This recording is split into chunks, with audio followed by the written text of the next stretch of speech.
when the blizzard of the century slammed into Woodland, Colorado, and a 7-year-old girl lay dying in a remote mountain cabin with a critical head injury, every certified pilot at Rocky Mountain Emergency Services refused to fly. The storm was too violent, visibility zero, the mission impossible. But Henry Palmer, the quiet 58-year-old mechanic who'd spent 15 years being dismissed as just the grease monkey who fixed their helicopters, calmly walked past the grounded pilots, climbed into the cockpit, and did something that would shock everyone who thought they knew him. He fired up the engines and lifted off into the deadly white hell, because sometimes the man you overlook is the one who will save a life when courage is the only compass that matters. Before we jump back in, tell us where you're tuning in from, and if this story touches you, make sure you're subscribed, because tomorrow I've saved something extra special for you. The first snowflake fell at 4:47 a.m., gentle as a whisper against the hangar window. Henry Palmer watched it drift past as he sipped his coffee from a thermos older than most of the pilots he worked with. The Weather Service had been tracking this storm for 3 days, calling it unprecedented, historic, potentially catastrophic. But weather services said a lot of things, and Henry had learned to trust his bones more than their forecasts. His bones were telling him something different today. They ached with the kind of deep certainty that came from years of reading the sky, years of knowing when the air itself was preparing for war. He set down his coffee and walked to the maintenance bay, where 3 helicopters sat like sleeping giants in the pre-dawn darkness. "Morning, girls," he murmured, running his weathered hand along the fuselage of Rescue 1. The metal was cold, almost brittle in the dropping temperature. Henry had been talking to aircraft longer than he'd been talking to most people. Metal didn't judge you, didn't care about your education or your accent or the grease under your fingernails. Metal just wanted to be understood. He pulled out his clipboard and began his daily inspection routine. Oil levels, hydraulic pressure, rotor integrity, communication systems. 15 years of the same ritual, 7 days a week, every week of the year except Christmas. The other mechanics called him obsessive. The pilots barely acknowledged he existed. But Henry knew something they didn't. Every life that came back safe was because someone like him had done their job right. The hangar door rattled as wind picked up outside. Through the reinforced glass, Henry could see the parking lot beginning to disappear under a thickening curtain of white. The storm was arriving ahead of schedule, and it was bringing friends. "Early morning, Hank." The voice belonged to Brandon Scott, the only person at Rocky Mountain Emergency Services who bothered learning Henry's preferred name. Brandon was 26, eager, and genuinely interested in learning everything Henry could teach him about keeping aircraft airworthy. He was also the only mechanic willing to work the overnight shift, which meant he and Henry often had the hangar to themselves during these quiet hours. "Storm's moving faster than they predicted," Henry replied. "Not." Looking up from his checklist, "We'll be busy today." Brandon pulled on his work gloves and grabbed his own clipboard. "Think they'll ground us?"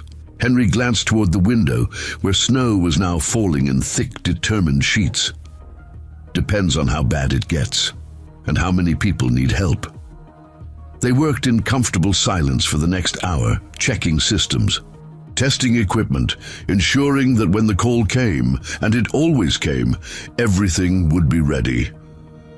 Henry had learned long ago that preparation was the difference between a rescue and a recovery mission.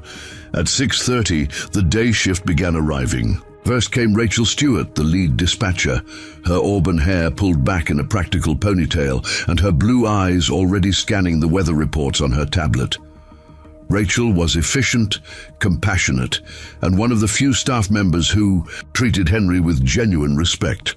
"Morning, Hank," she called, shaking snow from her jacket. "Looks like we're in for it today." "Yes, ma'am," Henry replied.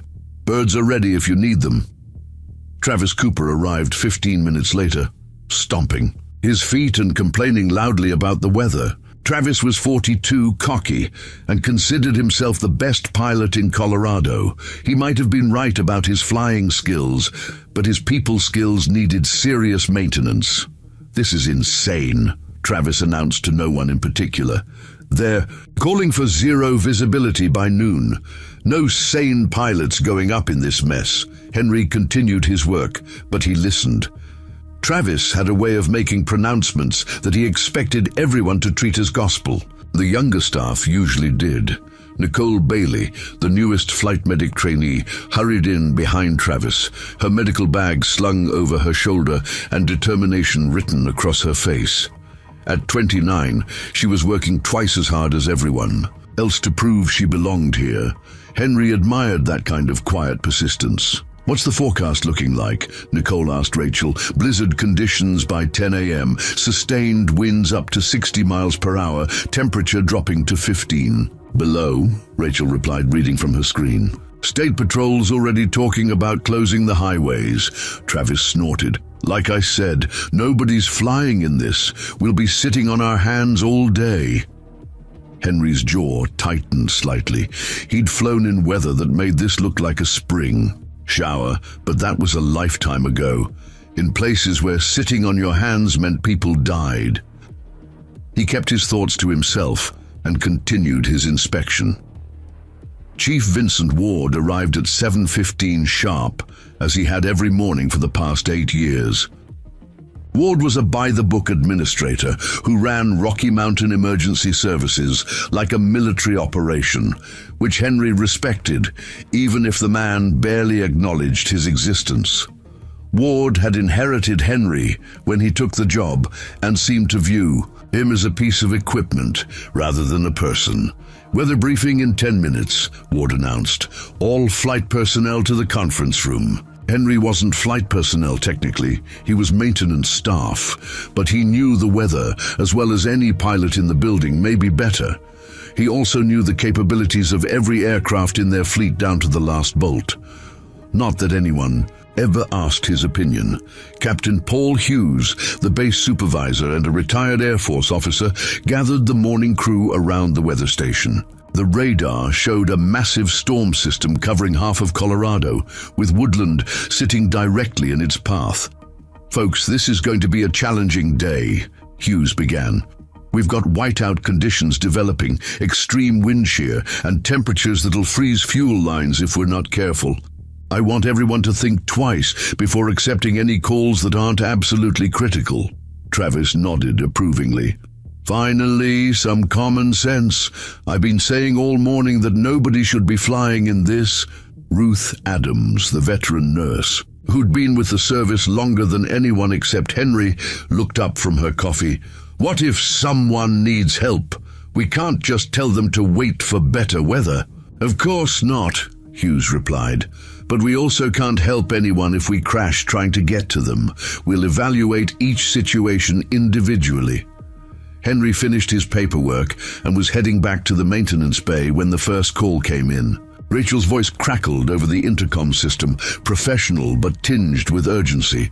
"All available units, we have a report of a family stranded in Pine Ridge Wilderness. 2 adults, 1 child, no injuries reported. They're requesting evacuation due to deteriorating conditions." Travis was already shaking his head before Hughes could respond. "Pine Ridge? That's 40 miles through mountain passes. In this weather? Forget it." "The call indicates no immediate medical emergency," Hughes said after consulting with Rachel. "We'll advise them to shelter in place and wait for ground crews when conditions improve."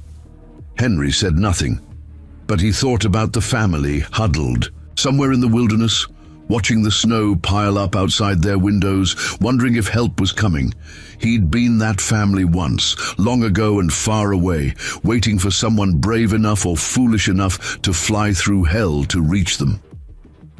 The morning progressed with a steady stream of calls.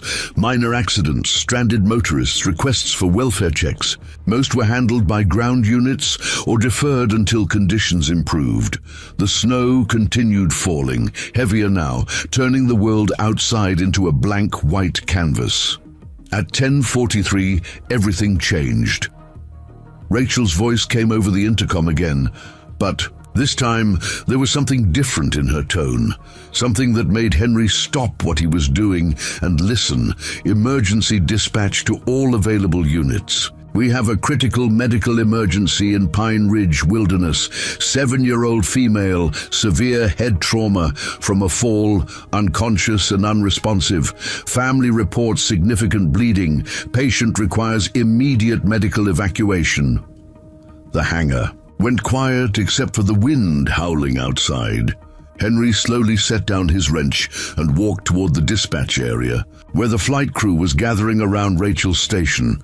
Dr. Deborah Young's voice came through the radio from Woodland General Hospital. Based on the symptoms described, this child needs neurosurgery within the next 2 hours, or she's not going to make it. There's no ground route that can get her here in time. Travis looked at the weather radar, then at the other pilots. I'm sorry, but this is suicide. Visibility is maybe 50 feet. Winds are gusting over 60, and Pine Ridge is surrounded by mountains. I'm not flying blind into a box canyon with no way out.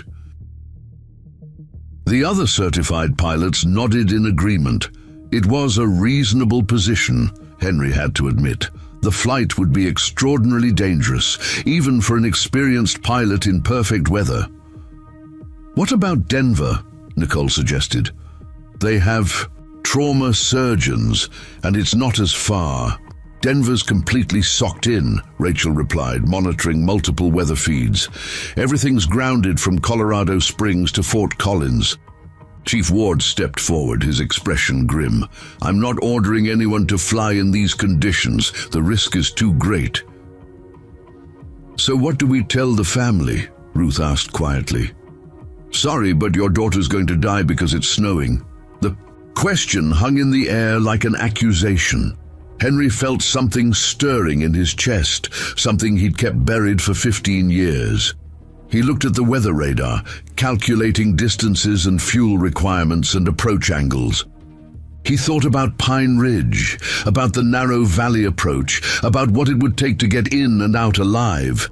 Then he thought about a 7-year-old girl who was running out of time. I'll go. The words came out so quietly that at first nobody heard them. Henry cleared his throat and spoke louder. I said I'll go. The room turned to stare at him. Travis actually laughed out loud. Hank, you're not a pilot, you're a mechanic. Henry met Travis's gaze steadily. I know what I am. Chief Ward frowned. Palmer, that's not how this works. We have procedures, regulations, liability issues. What we have, Henry interrupted, his voice still calm, but carrying an edge of steel, is a little girl who's going to die if someone doesn't help her. And right now, I'm the only someone willing to try. He walked toward the flight suits hanging on the wall and pulled one down in his size. The room watched in stunned silence as he began putting it on. This is insane, Travis said. He hasn't flown anything in years.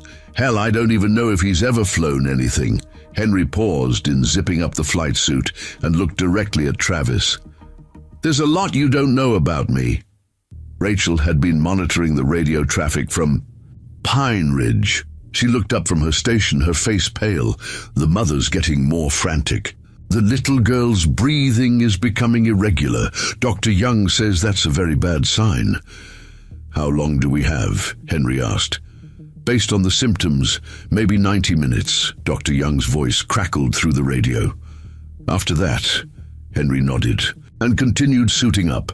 He grabbed a flight helmet from the rack, checking the communications gear and adjusting the straps. His hands moved with practiced efficiency, muscle memory kicking in after years of dormancy. Hank, Brandon said softly, are you sure about this? Henry looked at the young man who'd been like a son to him for the past 3 years. Brandon, I've never been more sure of anything in my life. Chief Ward stepped in front of him. Palmer, I cannot authorize this flight. You're not certified, you're not insured, and if something goes wrong, one more person dies instead of 2, Henry replied. But if I don't try, that little girl dies for certain.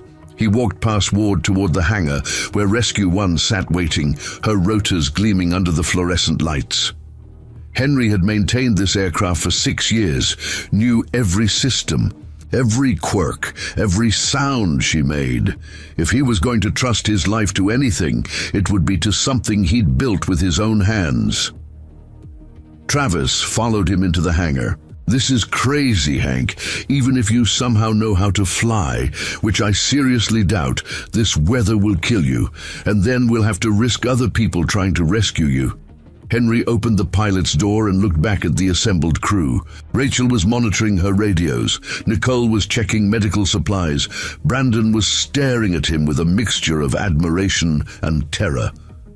Chief Ward was speaking rapidly into his phone, probably calling someone to tell him to stop this madness. 15 years ago, I decided I was done flying, Henry said, his voice carrying clearly across the hangar. I thought I'd seen enough, done enough, lost enough. I came here to fix helicopters, not fly them. But sometimes life doesn't give you the luxury of staying retired. He climbed into the pilot's seat and began his pre-flight check.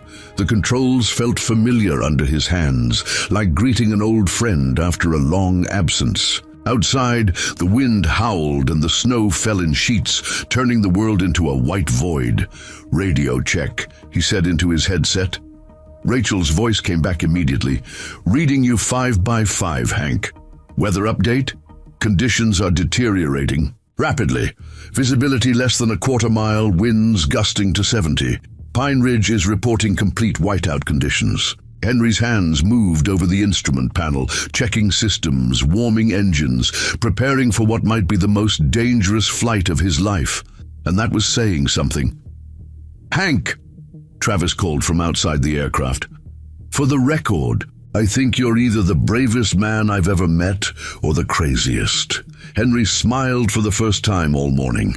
Maybe both. He engaged the starter, and the turbine engines began their familiar whine, building to a roar that filled the hangar.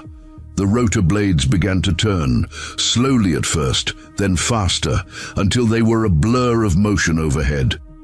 Through his headset, Henry could hear the radio chatter from Pine Ridge, the mother's voice, desperate and breaking. "Please, someone has to help us. She's so little and there's so much blood. Please don't let my baby die." Henry closed his eyes for a moment, remembering other voices, other desperate pleas from long ago. Then he opened them and looked at the storm waiting outside. "Rocky Mountain Emergency Services. This is Rescue 1, requesting clearance for immediate departure." There was a long pause. Then Chief Ward's voice, reluctant but resigned. "Rescue 1, you are cleared for departure. God help you." Henry smiled grimly and pulled on his helmet. He always has. The hangar doors began to open, revealing a wall of swirling white. Henry could barely see the landing pad 50 feet away. In conditions like this, most pilots wouldn't even start their engines. But Henry Palmer wasn't most pilots. He was something far more dangerous, a man with nothing left to lose and everything to prove. As the helicopter lifted off into the storm, the last thing Henry heard was Brandon's voice over the radio. "Bring them home, Hank! Bring them all home!" The moment Rescue 1 lifted off the pad, Henry felt the storm's fury slam into the aircraft like a giant's fist. The helicopter bucked and shuddered as crosswinds tried to tear it from the sky. But Henry's hands remained steady on the controls, making micro-adjustments that seemed to come from muscle memory deeper than conscious thought. "Rescue 1, what's your status?" Rachel's voice crackled through his headset, barely audible over the howling wind. "Airborne and climbing," Henry replied, his voice calm despite the chaos surrounding him. "Visibility is near zero. But I'm following the river valley northeast toward Pine Ridge." In the hangar below, the crew watched the helicopter disappear into the white void within seconds. Travis shook his head in disbelief. "He's going to get himself killed, and probably that family too, when we can't find them either." Brandon stepped closer to the radio station. "How long to reach Pine Ridge?" In these conditions, Rachel calculated quickly, 45 minutes if he can maintain course and speed. But with this wind shear... She didn't finish the sentence. They all knew the odds. Dr. Young's voice cut through the static from the hospital. Update on the patient. Mother reports the child's pupils are becoming unequal in size. That's a sign of increasing brain pressure. We're running out of time. Henry heard the transmission and pushed the aircraft harder, fighting the wind that seemed determined to drive him into the mountainside. The GPS showed his position, but the landmarks below were completely obscured by snow. He was flying blind, relying on instruments and 20-year-old memories of these mountains. "Talk to me, girl," he murmured to the helicopter, feeling the vibrations through the controls that told him more about the aircraft's condition than any gauge could. "I know this isn't what you were built for, but we've got work to do." The radio crackled with another transmission from Pine Ridge. This time it was a man's voice, strained and frightened. "This is Karen Phillips' husband, Mike. Our daughter. Lily fell off a rock ledge while we were hiking. She hit her head really bad and won't wake up. There's blood coming from her ears. Please, somebody help us." Henry keyed his mic. "Mike, this is Rescue 1. I'm en route to your position. How's your wife holding up?" She's scared. We both are. Lily's breathing funny, and she's so pale." "How much longer?" Henry checked his instruments. The wind was pushing him off course, forcing him to constantly correct his heading. 30 minutes, Mike. Maybe less. Is there any place near you where I can land?" "There's a clearing about 100 yards from the cabin we're sheltering in. But I can't see anything out there. The snow's coming down so hard." "That's okay, I'll find you." Back at the base, Chief Ward paced the dispatch area like a caged animal. He'd already fielded 3 phone calls from regional headquarters demanding to know why he'd allowed an uncertified mechanic to steal a helicopter. The 4th call had been from the insurance company. "Sir?" Ruth approached him carefully. "The Phillips family has been on the line for the past hour. They're getting desperate." Ward stopped pacing and looked at the weather radar. The storm showed no signs of weakening. If anything, it was getting worse. "Any word from Palmer?" "He's maintaining radio contact. Says he's making good time despite the conditions." "How is that possible?" Travis interjected. "I've been flying these mountains for 8 years, and I wouldn't even know where I was in this mess." Brandon looked up from a maintenance manual he'd been flipping through nervously. "Maybe because he's flown them before." "What do you mean?" "I mean, maybe Hank's done this before. Maybe he knows these mountains better than any of us realize." Travis scoffed. "Come on, Brandon. The guy's a mechanic. A good one, I'll give you that, but what?" Nicole interrupted, surprising everyone. The young medic rarely spoke up in front of the senior staff, but he can't possibly know anything about flying because he fixes engines for a living. That's pretty arrogant, don't you think? Travis's face reddened. "I'm being realistic. Flying in conditions like this takes years of training, thousands of hours of experience, which you don't have in weather this bad," Nicole shot back. "None of us do. So maybe, just maybe, the guy who's actually willing to try knows something. We don't." The argument was interrupted by Henry's voice over the radio. "Base, I'm approaching Pine Ridge Valley. The wind's calmed down a bit, but visibility is still minimal.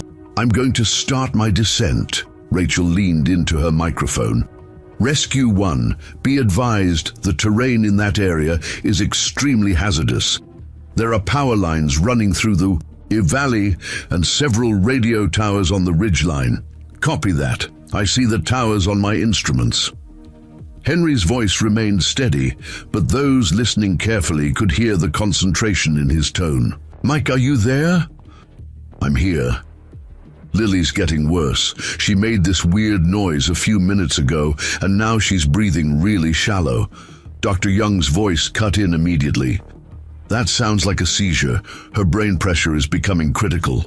You need to get her here within the next 30 minutes." Henry was already pushing the helicopter harder than he should have been, but he found another few knots of airspeed.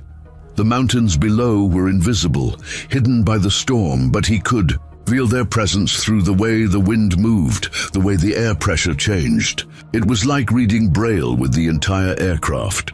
"I'm starting my approach to the clearing," Henry announced. "Mike, I need you to do something for me. Anything. I need you to get outside and listen for my engines. When you hear them getting loud, start waving whatever you've got. A flashlight, a blanket, anything bright. I'm going to have to land by sound and hope for the best." "Jesus," Travis muttered back at the base. "He's going to try to land in zero visibility. That's impossible." But Henry was already beginning his descent, dropping slowly through the white. Nothing.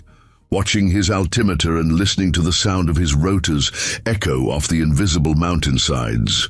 20 years of combat flying had taught him to trust his ears as much as his eyes, to feel the aircraft's relationship with the ground through vibrations and wind patterns. At 300 feet, he caught a glimpse of dark shapes through the snow. Trees, maybe a building. At 200 feet, he could see the outline of a small clearing, barely large enough for the helicopter. At 100 feet, he spotted movement. A man in a bright red jacket waving frantically. "I see you, Mike. Stay back from the clearing. The rotor wash is going to blow snow everywhere." Henry brought the helicopter down slowly, feeling for the ground through the controls. The landing was harder than he would have liked, the aircraft settling with a solid thump that made everyone listening wince. But they were down. "Rescue 1 on the ground," Henry announced, and the relief in his voice was unmistakable. The celebration at the base was brief but heartfelt. Brandon actually cheered, and even Travis looked impressed despite himself, but Henry was already shutting down unnecessary systems and preparing for the medical evacuation. "Mike, bring her out now. We need to move fast." Through the swirling snow, Henry could see 2 figures struggling toward the aircraft. The man was carrying a small bundle wrapped in blankets, while a woman, presumably Karen Phillips, stumbled along beside them, her face a mask of terror and hope. They reached the helicopter just as Henry was opening the side door. Up close, he could see that Lily Phillips was indeed critically injured. The 7-year-old was unconscious, her face pale and her breathing labored. Blood had dried around her ears, and her small body looked frighteningly still. "Get her in the back," Henry instructed. "Mother too. Mike, I need you to help secure them for takeoff." Karen Phillips climbed into the helicopter and immediately began talking to her unconscious daughter. "It's okay, baby. We're going to get you to the doctor. You're going to be fine." Henry finished his systems check and began spooling up the engines for takeoff. Through his headset, he could hear Dr. Young's voice providing medical guidance to Karen, walking her through basic first aid procedures that might help during the flight. "Lily's pulse is weak but steady," Karen reported. "She's still not responding to anything." "That's expected with this type of injury," Dr. Young replied. "The important thing is getting her to surgery as quickly as possible." Henry lifted off from the clearing, and immediately the storm tried to reclaim them. The helicopter fought its way back into the air, climbing slowly through the whiteout conditions. But this time, Henry wasn't just fighting the weather. He was fighting time. "Base, this is Rescue 1. I have the patient aboard and am en route to Woodland General. ETA 25 minutes. Copy, Rescue 1. Hospital is standing by with a full trauma team." The flight back was a nightmare of turbulence and zero visibility, but Henry found himself settling into a rhythm he hadn't felt in 2 decades. The storm was no longer his enemy. It was just another obstacle to overcome, like enemy fire or mechanical failure or any of the 100 other things that could kill you when you were trying to save lives. "How's she doing back there?" Henry called to Karen. "The same, maybe a little worse. She's so cold. We'll have her at the hospital in 20 minutes. Just keep talking to her. Kids can hear more than we think, even when they're unconscious." In the passenger compartment, Karen Phillips held her daughter close and whispered stories about better days. about birthday parties and Christmas mornings and summer vacations at the lake. Mike sat beside them, one hand on his wife's shoulder, the other gripping the aircraft's frame as it bucked and shuddered through the storm. "Who is this guy?" Mike asked, raising his voice to be heard over the engines.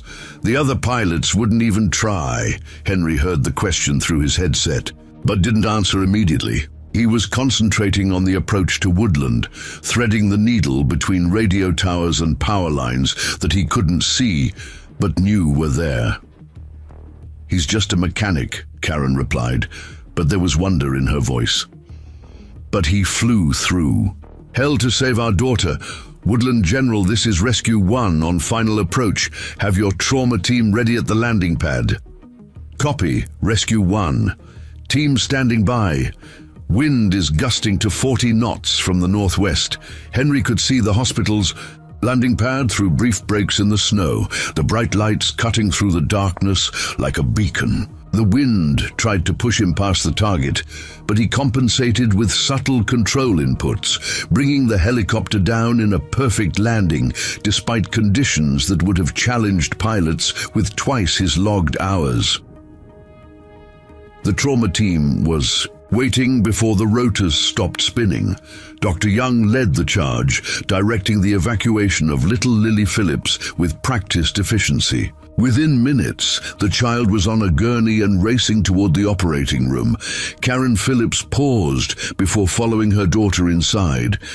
She turned back to Henry, who was completing his shutdown checklist. "Thank you," she said simply. "I don't know who you are or where you learned to fly like that, but you saved my little girl's life." Henry looked up at her, his weathered face showing no trace of the pride he might have felt. "Mom, I just did what needed doing. You get in there and be with your daughter." As the family disappeared into the hospital, Henry sat alone in the cockpit for a moment, listening to the wind howl around the aircraft. The radio crackled with congratulations from the base, with thanks from dispatch, with amazement from people who couldn't quite believe what they'd witnessed. But Henry wasn't thinking about accolades or recognition. He was thinking about a 7-year-old girl fighting for her life in an operating room, and about whether the flight had been fast enough, whether he'd done enough, whether she would live to see another morning. 20 years ago, those same thoughts had driven him away from flying. Tonight, they reminded him why he'd started in the first place. "Rescue 1, what's your status?" Rachel's voice brought him back to the present. "Rescue 1 is secure at Woodland General. Patient delivered to trauma team. I'll need a few minutes to refuel before heading back to base." "Copy that. And Hank, nice flying." Henry allowed himself a small smile as he began post-flight procedures. "Thanks, Rachel. Just doing my job." But as he spoke the words, he realized something had changed. For 15 years, his job had been fixing helicopters. Tonight, for the first time in 2 decades, his job had been saving lives. And despite everything, the risk, the fear, the weight of responsibility, it felt like coming home. By the time Henry landed back at Rocky Mountain Emergency Services, word of his flight had spread through the building like wildfire. Ground crews, dispatch personnel, even office staff had gathered in the hangar to watch Rescue 1 touch down. The landing was smooth despite the continuing storm, executed with a precision that made Travis Cooper's earlier confidence seem suddenly hollow. As Henry shut down the engines and began his post-flight inspection, the crowd maintained a respectful distance. There was something different about the man climbing out of the pilot's seat, something that hadn't been there when he was just the quiet mechanic who fixed their aircraft and kept to himself. Brandon was the first to approach, carrying a steaming cup of coffee and wearing a grin that stretched from ear to ear. "That was incredible, Hank. I mean, I always knew you were good with these machines, but I had no idea you could actually fly them." Henry accepted the coffee gratefully, his hands steady despite what he'd just been through. "Flying's just another kind of mechanics, Brandon. You understand how the machine works, you treat it with respect, and it'll take care of you. "But where did you learn?" Nicole asked, stepping forward with the rest of the crowd. "I mean, you can't just pick up flying like that. The way you handled that approach in zero visibility."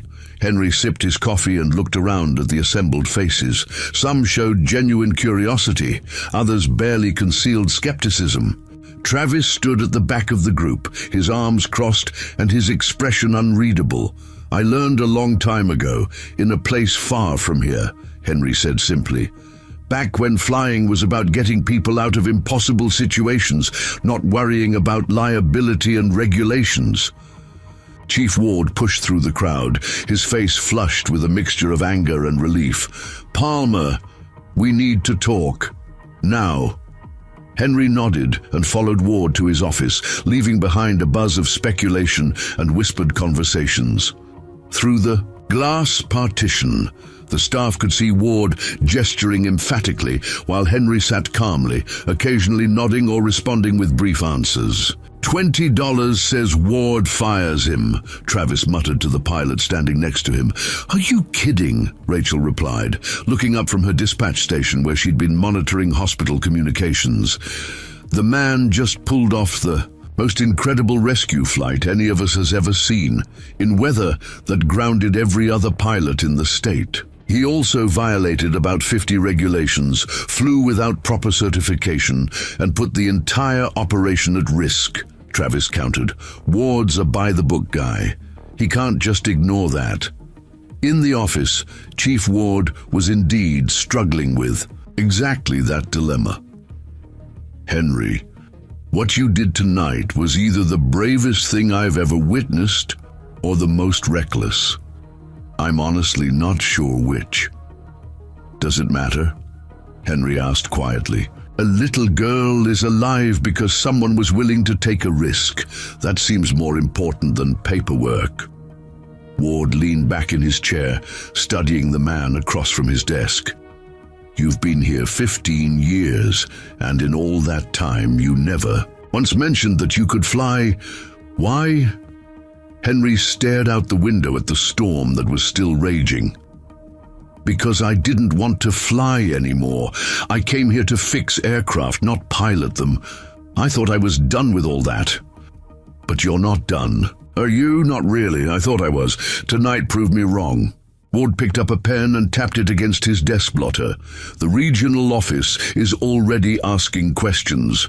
They want to know how and why I allowed an uncertified mechanic to take one of our aircraft. I'm going to need answers, Henry. Real answers." Henry met Ward's gaze directly. "What kind of answers are you looking for? The kind that explain how a mechanic flies better in a blizzard than pilots with thousands of hours of experience. The kind that tell me whether I should be writing you up or recommending you for a commendation."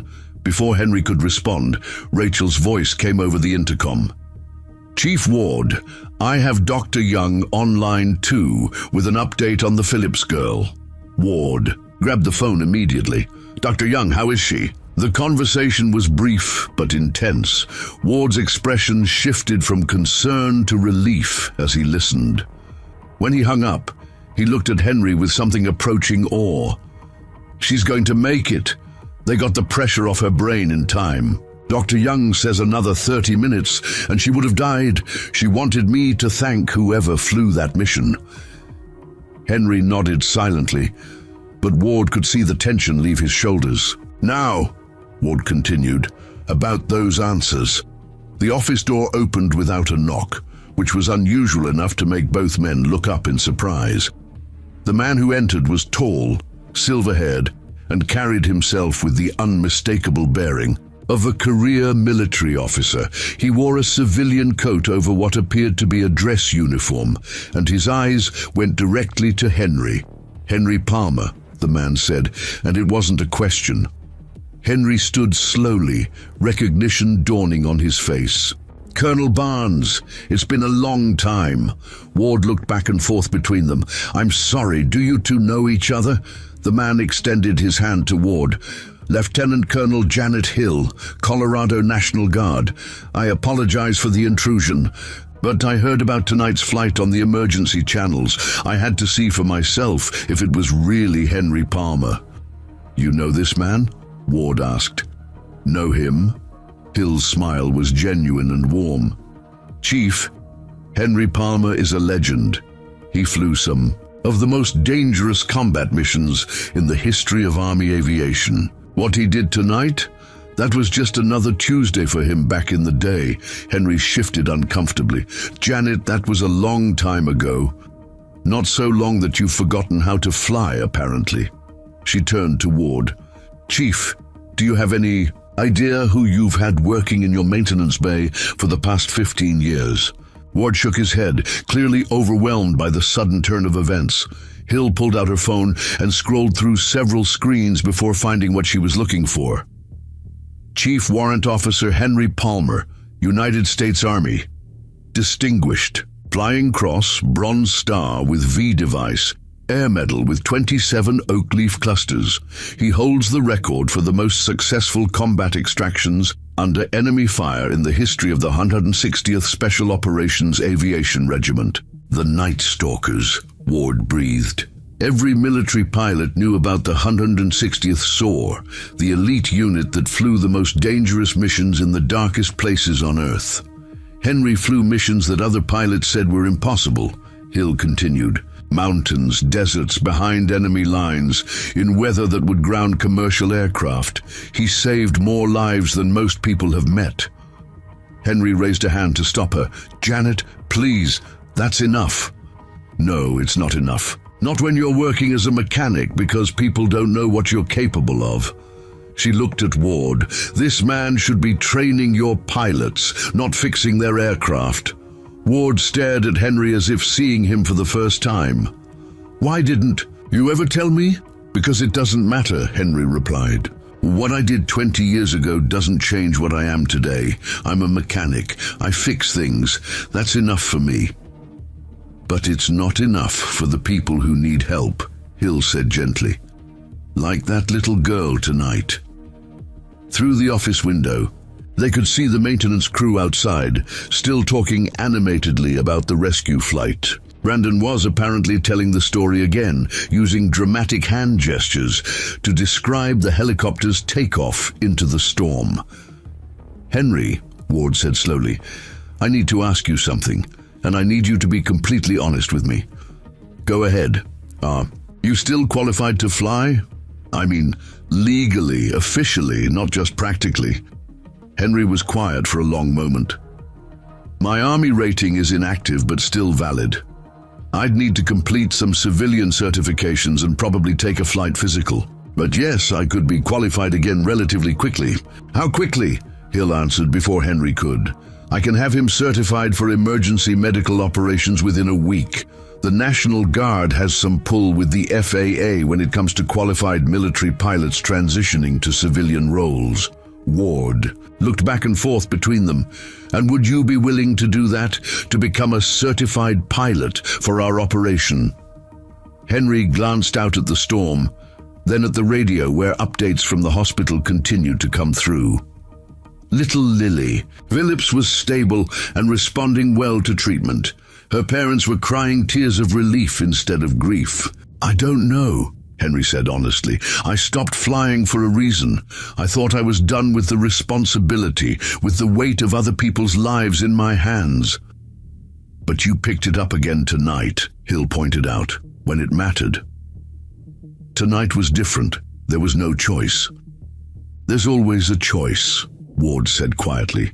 "You could have said no like the other pilots did. You could have let someone else handle it, found some reason to stay on the ground. But you didn't." Henry walked to the window and looked out at Rescue 1, sitting on the landing pad with snow accumulating on her rotors. The aircraft looked almost peaceful in the storm, like she was resting after a job well done. "I'll need some time to think about it," Henry said finally. "Of course. But Henry..." Ward stood and moved to stand beside him at the window. "What you did tonight was extraordinary. Not just the flying, but the decision to try when everyone else had given up. That's not something you can teach in flight school." Hill gathered her coat and prepared to leave. "Henry, you have my number. When you're ready to talk about certification, call me. The guard would be honored to help get you back in the air officially." After she left, Ward and Henry stood in comfortable silence, watching the snow fall outside. The storm was finally beginning to weaken, and occasional breaks in the clouds revealed stars overhead. "Can I ask you something?" Ward said eventually. "Sure. What made you stop flying in the first place? I mean, if you were as good as Colonel Hill says you were." Henry was quiet for so long that Ward thought he wasn't going to answer. When he finally spoke, his voice was soft and distant. "I lost someone I was supposed to save. A young soldier, not much older than Brandon, caught behind enemy lines after his convoy got hit. I flew 3 missions trying to get to him, but each time the enemy fire was too heavy, the weather too bad, the risk too great. By the time we finally reached him, it was too late." Ward nodded slowly. "And you blamed yourself." "I blamed myself for not trying harder, for not taking bigger risks, for playing it safe when his life was on the line. After that, every mission felt like a test I was destined to fail. So I stopped taking the test. But tonight, you took it. Again. Tonight I couldn't live with myself if I didn't try." Ward clapped him on the shoulder. "That little girl is alive because you decided to try. Her parents get to take her home because you were willing to face that test one more time." As if summoned by their conversation, Rachel's voice came over the intercom again. "Chief Ward, I have Karen Phillips on the phone. She wants to speak." "With whoever flew the rescue mission." Ward looked at Henry, who nodded reluctantly. Ward picked up the phone and put it on speaker. "Mrs. Phillips, this is Chief Ward. The pilot who flew your rescue is here with me." Karen Phillips' voice was thick with emotion, but strong. "I don't know your name, but I wanted to thank you. The doctors say Lily is going to be fine. She woke up about an hour ago and asked for ice cream. She's going to be completely okay." Henry leaned toward the phone. "I'm glad to hear that, ma'am. How are you and your husband holding up?" "We're good. Tired, but good. I keep thinking about what would have happened if you hadn't come. When the other pilot said it was too dangerous, I thought we were going to lose her. But you didn't lose her. That's all that matters. I heard some of the staff talking. They said you're not really a pilot, that you're a mechanic who just knew how to fly. I don't understand." Henry glanced at Ward, who nodded encouragingly. "Mrs. Phillips, I used to fly helicopters for the army. That was a long time ago, but when someone needs help, you don't forget how to help them." "Well, whatever. You used to be. You're a hero now. Lily wants to meet you when she's feeling better. She says she wants to thank the man who flew through the storm to save her." After they hung up, Henry and Ward stood in the quiet office, both lost in their own thoughts. Outside, the storm was definitely weakening, and the first rescue vehicles were beginning to move on previously impassable roads. "You know what I think?" Ward said finally. "What's that?" "I think tonight wasn't about you becoming a pilot again. I think tonight was about you remembering who you always were, underneath. The coveralls and the grease stains." Henry smiled slightly. "And who's that?" "Someone who saves people, someone who flies into storms when everyone else stays on the ground, someone who doesn't give up, even when the odds are impossible." Ward moved toward the door, then paused. "Take the time you need to think about certification, but Henry, don't take too long. There are more storms coming and more people who might need someone crazy enough to fly through them." Alone in the office, Henry looked out at the hangar where Brandon and the others were still gathered around Rescue 1, examining every inch of the aircraft that had just completed the impossible. Tomorrow, Henry would return to his maintenance duties, checking oil levels and replacing worn parts and keeping aircraft airworthy. But tonight had changed something fundamental. Tonight had reminded him that fixing helicopters was important, but flying them to save lives was everything. Outside, the storm was dying, but inside Henry Palmer, something that had been dormant for 20 years was beginning to wake up. The question was whether he had the courage to let it fly again. The next morning brought crystal clear skies and the kind of brilliant sunshine that made the previous night's blizzard seem like a distant nightmare. Henry arrived at the base at his usual time, 5:15 a.m., but instead of finding the hangar empty as he expected, he discovered a small crowd gathered around a pile of newspapers and several phones displaying news websites. "Look who's famous," Brandon said with a grin, holding up the front page of the Denver Post. The headline read, "Miracle Flight, Mechanic Saves Child in Blizzard Rescue." Below it was a grainy photo of Rescue 1 landing at the hospital, barely visible through the swirling snow. Henry accepted the paper reluctantly and scanned the article. The reporter had clearly spoken with hospital staff, the Phillips family, and someone from the emergency services, though thankfully not anyone who knew the full details of his military background. "They're calling you the Grease Monkey Hero," Nicole said, looking up from her phone. "Channel 9 wants to do an interview, so does the Associated Press." "No interviews," Henry said firmly, handing the newspaper back to Brandon. "I don't want any part of that circus." Rachel emerged from the dispatch center with a steaming cup of coffee and an expression of barely controlled excitement. "Hank, you need to hear this. We've had 17 calls this morning from emergency services across the state, asking if you're available for consultation on difficult weather rescues. And 6 from aviation magazines wanting to do feature stories," Nicole added. Henry shook his head and walked toward his tool cart. "I appreciate the interest, but I've got aircraft to maintain. Speaking of which, I need to do a complete inspection on Rescue 1 after last night's flight." "Already done," Brandon said quickly. "I got here at 4 this morning and went over. Every inch of her. Flight systems are perfect, rotors are balanced, no stress fractures anywhere. She handled that storm like it was a training exercise." Henry looked surprised. "You didn't have to do that." "Yes, I did. After watching you fly through hell to save a kid's life, the least I could do was make sure your bird was ready for the next time. There might not be a next time." The words hung in the air like a challenge. Brandon's face fell, and even the usually talkative Nicole went quiet. Travis Cooper chose that moment to make his entrance, striding into the hangar with his usual swagger, though something in his demeanor seemed forced. He nodded to Henry with what might have been respect. "Hell of a flight last night, Palmer. I've been thinking about it all morning, trying to figure out how you pulled it off." "Just followed the instruments and trusted the aircraft," Henry replied, not looking up from his checklist. "Bullshit." Travis's bluntness surprised everyone. "I've been flying these mountains for 8 years, and I wouldn't have attempted that approach in those conditions. Nobody would have. What you did was..." He struggled for the words.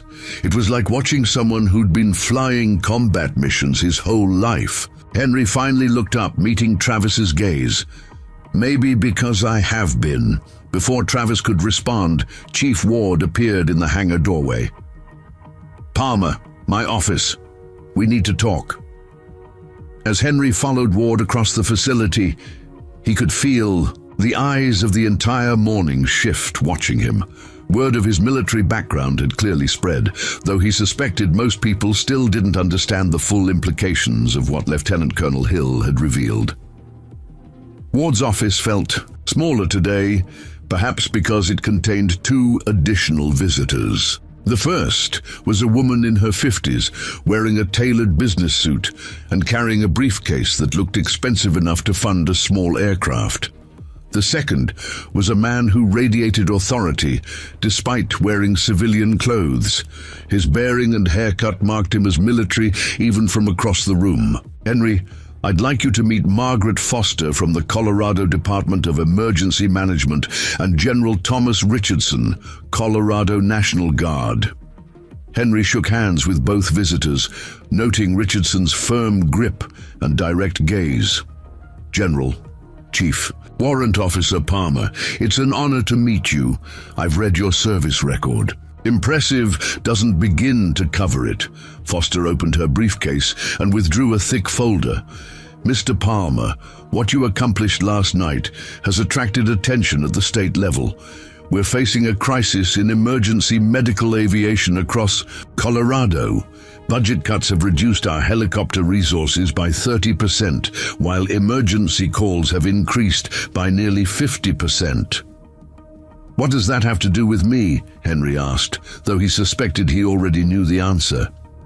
General, Richardson leaned forward. We want to offer you a position as Chief Flight Instructor for the Colorado Emergency Aviation Initiative. You'd be responsible for training pilots in extreme weather and high-risk rescue operations. The position comes with full certification, state benefits, and a salary that would triple what you're making as a mechanic. Henry was quiet for a long moment, processing the offer. Through the office window, he could see Brandon and Nicole working on one of the helicopters, their heads bent together as they discussed some technical detail. I appreciate the offer, but I'm not looking to change careers. I like what I do here. Foster exchanged glances with Richardson. Mr. Palmer, with respect, you're wasting your talents. You have skills that could save hundreds of lives if properly applied. Last night proved that. Last night was an exception, not a career plan. Richardson stood and moved to the window, looking out at the aircraft on the tarmac. How many pilots do you think would have attempted that rescue last night? Any good pilot would have tried if they thought they could succeed. But they didn't think they could succeed, did they? That's the difference between a good pilot and an exceptional one. You saw the same weather, the same risks, the same impossible odds, and you found a way to make it work. Henry joined him at the window. I got lucky. Luck is what happens when preparation meets opportunity, and you've been preparing for that moment your entire adult life. Ward cleared his throat. Henry, there's something else. The regional office has been asking questions about last night's flight. Specifically, they want to know how I authorized an uncertified pilot to take one of our aircraft. Are you in trouble because of what I did? Not if I can demonstrate that it was a justifiable emergency response. But that would be a lot easier if the pilot in question was officially qualified. To make such flights, Henry felt the weight of unspoken pressure settling on his shoulders. The job offer, the certification issues, the media attention. It was all pointing toward the same conclusion. He was being pushed back into a life he'd deliberately left behind. I need some time to think about this. Of course, Foster said, closing her briefcase. But Mr. Palmer, time is something we don't have much of. The next major storm system is forecast to hit in 10 days. We could really use your expertise in preparing for it. After the visitors left, Ward poured himself a cup of coffee and offered one to Henry. Penny for your thoughts. I'm thinking that 24 hours ago, I was just a mechanic who kept to himself and did his job. Now, everyone wants to turn me into some kind of aviation superhero. And how do you feel about that? Henry sipped his coffee and considered the question. Terrified, mostly. I spent 20 years flying missions where people's lives depended on my decisions. I made a lot of good decisions, but I also made some terrible ones. The weight of that responsibility, it nearly broke me. But you didn't break. You're still here. I'm here because I ran away. I found a job where the biggest decision I had to make was which wrench to use. Ward sat down behind his desk and studied Henry's face. Last night, when you decided to fly that mission, what was going through your mind? That a little girl was going to die if someone didn't help her. Not the risks, not the regulations, not the consequences. Those things mattered, but they didn't matter more than her life. Ward nodded slowly. That's exactly the kind of thinking we need more of in emergency services, not less. Their conversation was interrupted by a knock on the door. Rachel poked her head in, looking apologetic but urgent. Chief, I'm sorry to interrupt, but we have a situation developing. Search and Rescue is requesting helicopter support for a missing hiker in the Black Hawk Ridge area. What's the status? Ward asked. Male, mid-30s, experienced climber. He was supposed to check in with his climbing partner this morning, but never made contact. His GPS tracker stopped transmitting around midnight. Ward looked at the weather report on his computer. Conditions are marginal. High winds, possible snow showers. Travis, what's your assessment? Through the open door, they could see Travis studying the weather data on his tablet. It's borderline, Chief. Winds are gusting up to 40 knots, and visibility could drop fast if those snow showers materialize. I could probably make it to the search area, but extraction might be problematic. Recommendation: wait for conditions to improve. Maybe another 6 hours. Rachel looked troubled. Search and rescue says that might be too late. If the hiker is injured and exposed, he might not survive another night. Ward turned to Henry. What do you think? Henry studied the weather report, then looked at the topographical map Rachel had brought. Black Hawk Ridge was notorious for its unpredictable wind patterns and sudden weather changes. It was exactly the kind of terrain that had claimed many aircraft over the years. It's doable, Henry said finally. Dangerous, but doable. The key would be timing, getting in and out before the next weather front arrives. Travis looked skeptical. You think it's doable because you pulled off one miracle flight? This is different terrain, different conditions. You're right, Henry agreed. It is different, but the principles are the same. Respect the weather, know your aircraft, and don't take unnecessary risks. So you'd attempt it? Henry looked around. The room at faces waiting for his answer. Ward, hopeful but concerned. Rachel, clearly believing that Henry could accomplish what others couldn't. Travis, skeptical but no longer dismissive. If I were still a pilot? Yes, I'd attempt it. But I'm not a pilot. I'm a mechanic. But you could be a pilot again, Ward said quietly. General Richardson could have you certified within days. Maybe hours if it's an emergency. Henry walked to the window and looked out at the aircraft sitting. On the tarmac, Rescue 1 gleamed in the morning sunlight, her rotors still and peaceful. She looked ready for anything, waiting patiently for her next mission. Rachel, how long do we have before conditions deteriorate? Based on current radar, maybe 4 hours before the snow hits. After that, visibility drops to near zero. Henry made his decision with the same quiet certainty he'd shown the night before. Get me General Richardson on the phone. Ward smiled. For the first time all morning. You're sure? No, I'm not sure. But I'm tired of letting other people take the risks while I hide in the maintenance bay. If there's someone out there who needs help, and I'm the best option for helping them, then I guess I need to stop being a mechanic and start being a pilot again. Rachel was already dialing the phone. General Richardson, this is Rachel Stewart at Rocky Mountain Emergency Services. We have an emergency situation and Chief Warrant Officer Palmer is requesting immediate certification for rescue operations. While Rachel coordinated with the National Guard, Henry walked back to the hangar where Brandon and Nicole were waiting with barely contained excitement. So, Brandon asked, are you going to do it? Are you going to become an official pilot again? Henry looked at his protege, remembering his own eagerness at that age, his own certainty that he could save the world one mission at a time. I'm going to try, Brandon, but understand something. Being a pilot isn't about glory or recognition. It's about making life and death decisions when other people can't or won't. That's a responsibility I'm not sure I'm ready for. But you did it last night. Last night I didn't have time to think about it. Today I do, and that makes it harder, not easier. Nicole stepped forward. Hank, can I ask you something? Sure. When you were flying combat missions, were you ever scared? Henry smiled slightly. Every single time. The day you stop being scared is the day you make a mistake that gets people killed. But you did it anyway. I did it anyway. Because being scared is normal. Letting fear stop you from helping people, that's when you've really failed. The phone rang and Rachel's voice came over the intercom. Hank, General Richardson wants to speak with you directly. As Henry walked toward the phone, he felt the weight of 20 years of self-imposed exile lifting from his shoulders.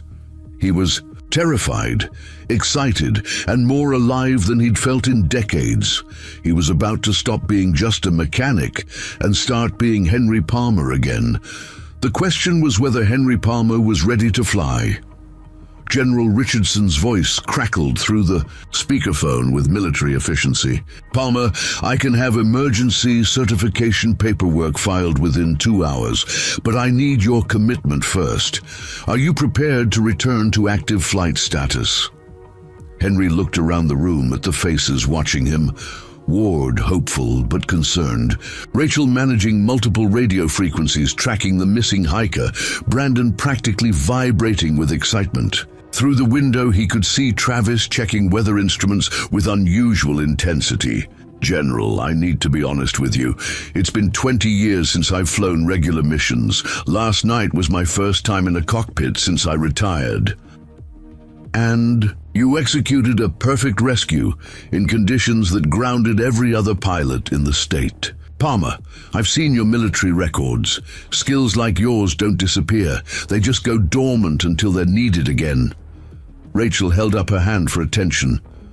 Search and rescue just updated the missing hiker's status. They found his backpack near a cliff face on the north side of Black Hawk Ridge. No sign of the climber himself, but there are indications he may have fallen. "How long until the weather window closes?" Henry asked. 3 hours maximum. After that, we're looking at zero visibility and winds over 60 knots. Henry closed his eyes for a moment, feeling the familiar weight of other people's lives settling onto his shoulders. When he opened them, his decision was made. "General, file the paperwork.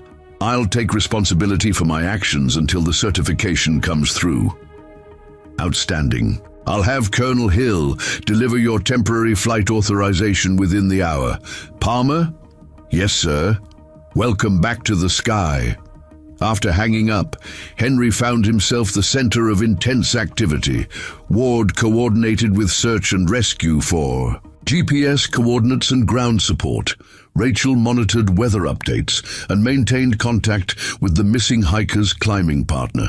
Brandon prepared Rescue 1 for immediate departure, checking systems with the meticulousness Henry had taught him. Travis approached Henry with an expression that was part respect, part curiosity, and part challenge. "Mind if I ride along as co-pilot? I know that terrain better than anyone." Henry studied the younger pilot. "This isn't a competition, Travis. It's a rescue mission." "I understand that, but if you're going back to flying, you're going to need someone who knows current protocols, current radio frequencies, current emergency procedures. I may not have your combat experience, but I know these mountains, and you're willing to risk your career flying with an uncertified pilot?" Travis grinned. "After watching you fly last night, I figure my chances of survival are better with you, in marginal conditions, than with anyone else in perfect weather." Nicole stepped forward with a medical kit and emergency supplies. "I'd like to go too. If the hiker fell and survived, he's going to need immediate medical attention." Henry nodded. "Get your gear. We launch in 30 minutes." As the team prepared for departure, Chester Barnes arrived at the base. The 72-year-old retired pilot moved slowly but with purpose, carrying a worn leather flight bag that looked older than most of the aircraft in the hangar. "Heard you might need some backup," Chester said, setting down his bag near Rescue 1. "Chet, what are you doing here?" Henry asked, genuinely surprised to see his old friend. "Same thing you are, trying to help someone who needs it." "I may be old, but I can still read instruments and work radios. Besides, someone needs to keep an eye on you young hotshots." Henry smiled despite the tension. Chester had been his mentor during his early army days, the grizzled veteran who taught him that flying was equal parts skill, instinct, and stubborn refusal to quit. Having him along felt like a good omen. "Can you still fit in a flight suit?" "Let's find out." Lieutenant Colonel Hill arrived exactly when she'd promised, carrying an official-looking document and wearing a smile that suggested she was enjoying the bureaucratic chaos she'd helped create. Emergency flight authorization, signed by the Adjutant General himself. You're legal to fly rescue operations until your full certification comes through. Henry scanned the document quickly. This gives me pretty broad authority. That's intentional. We don't want regulations preventing you from saving lives. Just try not to make us regret the decision. I'll do my best. Hill handed him a second document. This is an offer letter for the chief flight instructor position. No pressure to decide now, but it's there when you're ready. The weather briefing was sobering. The storm front was moving faster than predicted, with snow already beginning to fall in the higher elevations around Black Hawk Ridge. Winds were gusting unpredictably, and visibility was dropping by the hour. Search and rescue found climbing gear scattered near the base of the north face, Rachel reported. They think the hiker fell approximately 200 feet, but the terrain is too dangerous for ground crews to reach. What's the latest on his GPS tracker?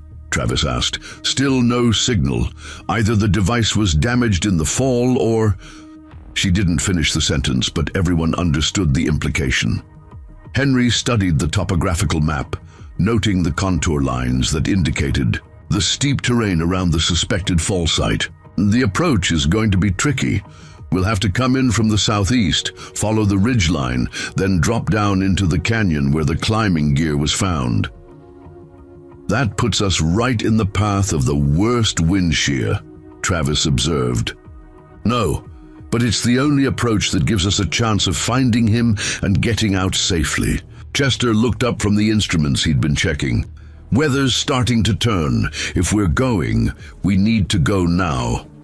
The team performed final equipment checks with practiced efficiency. Nicole verified medical supplies and communications. Gear. Travis reviewed emergency procedures and backup landing sites. Chester tested radio frequencies and backup navigation systems. Henry completed his pre-flight inspection with the thoroughness that had kept him alive through dozens of combat missions. All right, people, Henry announced as they strapped into their seats. This is a high-risk operation in deteriorating conditions. If I call for abort, we abort immediately, no discussion. Everyone's job is to help me make good decisions and watch for things I might miss. Questions? Just one, Travis said. Are you nervous? Henry started the engines and watched the instrument panel come alive. Terrified, but that's normal. Rescue 1 lifted off into skies that were rapidly turning gray. The wind hit them immediately, buffeting the aircraft and requiring constant corrections to maintain course. Henry's hands moved smoothly over the controls, making adjustments that seemed almost unconscious. Base, this is Rescue 1 airborne and en route to search area. ETA 15 minutes. Copy, Rescue 1. Be advised, ground teams are reporting rapidly deteriorating conditions at the search site. The flight to Black Hawk Ridge tested everyone's skills and nerves. The wind grew stronger as they gained altitude, and snow began pelting the windscreen with increasing intensity. Henry flew by instruments more than visual reference, reading the aircraft's position through vibrations and sounds as much as gauges. There's the ridgeline, Travis called out, pointing through the swirling snow to a dark mass of rock barely visible through the storm. Henry banked left, following the contour of the mountain while fighting wind that seemed determined to push them into the cliff face. Everyone keep your eyes open. We're looking for any sign of bright colors, climbing gear, clothing, emergency signals. There, Nicole called suddenly. 2 o'clock, about halfway down the cliff face. I see something orange. Henry maneuvered. Closer, fighting the aircraft's tendency to drift in the unpredictable wind. Through brief breaks in the snow, they could see scattered pieces of climbing equipment on a narrow ledge about halfway down the rock face. I see the gear, Chester reported, but no sign of the climber. Keep looking. He could be below the ledge, or he might have tried to climb down after the fall, Travis spotted movement first. There, at the base of the cliff next to those boulders, someone's waving. Henry adjusted position and saw a figure in dark clothing waving frantically from behind a cluster of rocks. The man appeared to be moving, which was encouraging, but his location was in a narrow canyon with barely enough room for a helicopter to maneuver.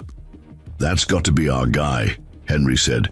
"Now comes the hard part, getting down there to pick him up." The approach required precision that would have been challenging in perfect conditions. In the current weather, with wind shearing off the canyon walls and snow reducing visibility to yards, it bordered on impossible. Henry descended slowly, using the aircraft's downwash to gauge his proximity to the ground and the canyon walls. 30 feet, Travis called out, reading the radar altimeter. 20 feet, drift to port. Correcting, 15 feet, you're drifting toward the rock face. Henry made a slight adjustment, feeling the aircraft respond sluggishly in the thin mountain air. 10 feet, can you see the hiker? He's right below us, Nicole reported. Looks like he's injured but conscious. I'm going to hover here. Nicole, get ready to deploy the rescue basket. Travis, watch our clearance from those rocks. Chester, monitor engine temps and fuel. The rescue basket descended through the swirling snow, while Henry fought to keep the aircraft stable in winds that seemed to come from every direction simultaneously. Through his headset, he could hear Nicole coaching the injured hiker through the rescue procedure. "Sir, I need you to get into the basket carefully. Keep your injured leg as straight as possible. That's it. You're doing great," the basket began, its ascent with the hiker secured inside. But the additional weight and wind resistance made the helicopter even more difficult to control. Henry felt the aircraft starting to drift toward the canyon wall and had to apply more power to maintain. "Position. Basket is clear," Nicole announced. "Patient is secured and we're ready to go." Henry began his ascent out of the canyon, every foot of altitude gained with careful attention to the aircraft's performance and the worsening weather conditions. The wind caught them as they cleared the canyon rim, pushing the helicopter sideways toward a radio tower that materialized out of the snow like a giant steel spider. "Tower! 12 o'clock!" Travis shouted. Henry banked hard right, missing the guy wires by what felt like inches. The maneuver put them into a steep climb that made the engines work harder in the thin air, but it got them clear of the immediate obstacle. "Nice flying," Chester commented dryly. "Remind me not to retire again, if this is what passes for routine these days." The flight back to Woodland was a battle against time and weather. The storm front had arrived ahead of schedule, bringing with it the kind of conditions that grounded aircraft and stranded travelers. Henry flew by instruments, trusting his training and experience to guide them through skies that had turned completely white. "How's our passenger?" Henry asked Nicole.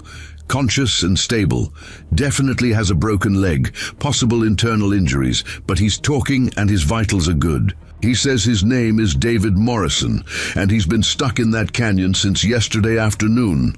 "David Morrison," Travis repeated. "That's the guy who was supposed to check in with his climbing partner this morning." "Well, he's checking in now," Henry replied.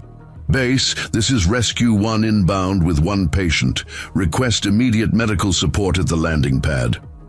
"Copy, Rescue 1. Medical team standing by. What's your ETA?" Henry checked his instruments and calculated their remaining flight time against the deteriorating weather. 10 minutes if this weather holds, longer if it gets worse. It got worse. By the time they reached Woodland, the snow was falling so heavily that the landing pad was barely visible from 100 feet away. Henry had to make 3 approaches before he could line up properly with the marked landing area, fighting wind that seemed determined to blow them past the target. "Touchdown!" Henry announced as the skids settled onto the pad with a solid thump. The medical team was waiting before the rotors stopped spinning, efficiently transferring David Morrison to a gurney and heading for the emergency room.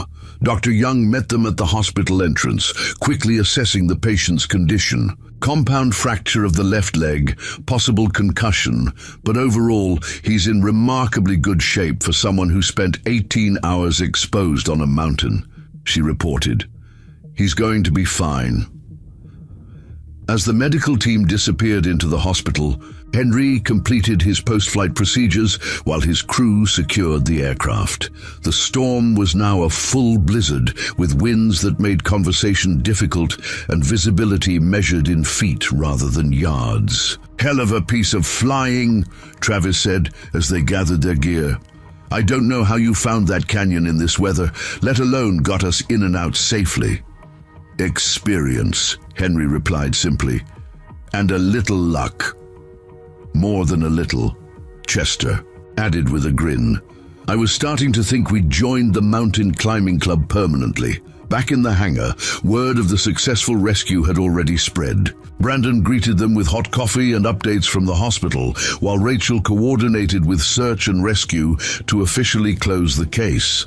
Chief Ward emerged from his office with an expression of relief and pride.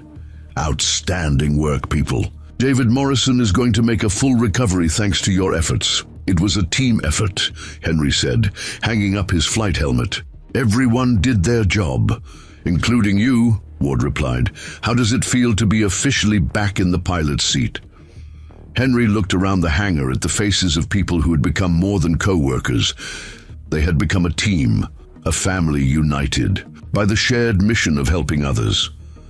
Brandon was practically glowing with pride. Nicole was updating her medical logs with the professionalism of someone who had found her calling. Travis was checking weather reports for the next potential mission, his earlier arrogance replaced by genuine respect for the job they all shared. "It feels like I'm finally where I belong," Henry said. "It took me 20 years to figure that out, but better late than never." Ward smiled and clapped him on the shoulder. "Welcome back to the sky, Henry.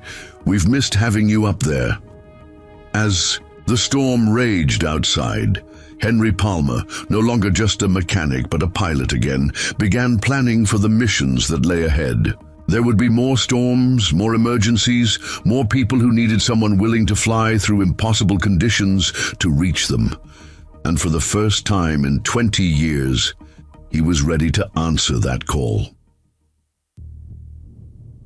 3 weeks after the Black Hawk Ridge rescue, Henry Palmer had settled into a routine that felt both foreign and familiar. He still arrived at 5:15 a.m., but now he spent his mornings reviewing weather reports, flight plans, and emergency protocols instead of maintenance schedules. The transformation from mechanic to pilot had been swift, but the weight of responsibility that came with it grew heavier each day. The morning briefing room had become Henry's domain. Maps covered the walls, marked with elevation charts, emergency landing sites, and weather patterns that only an experienced mountain pilot would recognize. Travis, Nicole, and Chester had become his regular crew, their individual skills complementing each other in ways that made even routine flights feel like precision operations. "Storm system moving in from the northwest," Rachel announced, pointing to the weather display.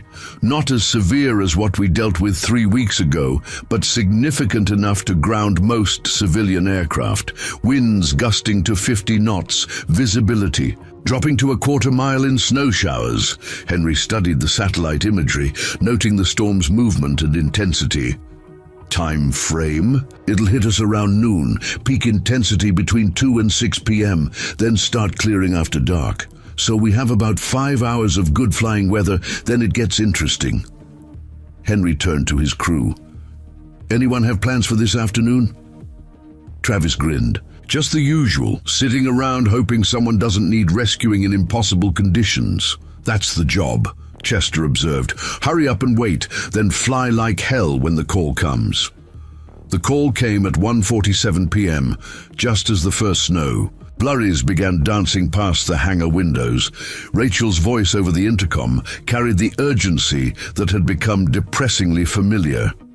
"Emergency dispatch, all available units. We have a vehicle accident on Highway 285, approximately 30 miles northeast of Woodland. 2 vehicles involved, multiple casualties reported. Ground units are responding, but estimate 45 minutes to reach the scene due to road conditions. Henry was already moving toward his flight gear. What's the medical situation? Preliminary. Reports indicate at least 3 injured, 1 critical.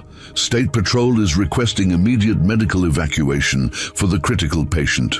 Nicole grabbed her medical kit while Travis checked the weather radar. Winds picking up faster than predicted. We're going to be flying right into the edge of that storm system. How critical is critical? Henry asked Rachel. Dr. Young's voice came through the radio from the hospital. Based on the initial report, we're looking at possible internal injuries, significant blood loss. The patient needs to be here within the next hour for any chance of survival. Henry made the decision with the same calm certainty he'd shown on previous missions. Prep Rescue 1, we launch in 5 minutes. Chief Ward appeared as the crew was conducting final equipment checks. Henry, are you sure about this? The weather's deteriorating rapidly, and Highway 285 runs through some of the most dangerous terrain in the state. I'm sure the injured person doesn't care about the terrain, Henry replied, pulling on his flight helmet. We've flown in worse conditions. Not by much, by enough. The takeoff was rougher than Henry preferred, with crosswinds that required constant corrections to maintain heading. But Rescue 1 handled the turbulence with the steady reliability Henry had come to trust, and within minutes they were climbing toward their cruising altitude. Base, this is Rescue 1 Airborne and en route to Highway 285, accident site, ETA 20 minutes. Copy, Rescue 1. Be advised, State Patrol reports the critical patient is a 12-year-old girl. Family was traveling to Denver for medical treatment when the accident occurred. Henry felt his jaw tighten. Another child in jeopardy, another race against time and weather. Some days, the job felt like an endless series of tests designed to break his resolve. Roger that. Any update on ground unit ETA? Ground units are still 30 minutes out. You're the first responders. The flight to the accident site took them through increasingly turbulent air as the storm system moved closer. Henry flew by instruments more than visual reference, reading the aircraft's position through GPS and radar while fighting wind that seemed to come from every direction. There! Travis called out, pointing through the snow toward a section of highway where flashing lights indicated the presence of emergency vehicles. Looks like State Patrol beat us there. Henry circled the scene once, assessing the situation from above. 2 vehicles had collided head-on at a curve in the highway, with one car partially blocking both lanes and the other vehicle resting against a guardrail. The Highway Patrol had set up a landing zone in a parking area adjacent to the road, marked with flares and emergency vehicles. Rescue 1 to ground units, we have visual on the accident scene, requesting status update on casualties. Deputy Sheriff Craig Nelson's voice crackled through the radio. Rescue 1, we have 3 injured total. 2 adults with minor to moderate injuries, 1 juvenile female with severe trauma. The girl needs immediate evacuation. Henry began his approach to the improvised landing zone, fighting wind shear that made the aircraft feel unstable and unpredictable. The parking lot was smaller than ideal, with power lines on one side and trees on the other, leaving only a narrow corridor for safe approach and departure. Winds really picking up, Chester observed, monitoring the instruments.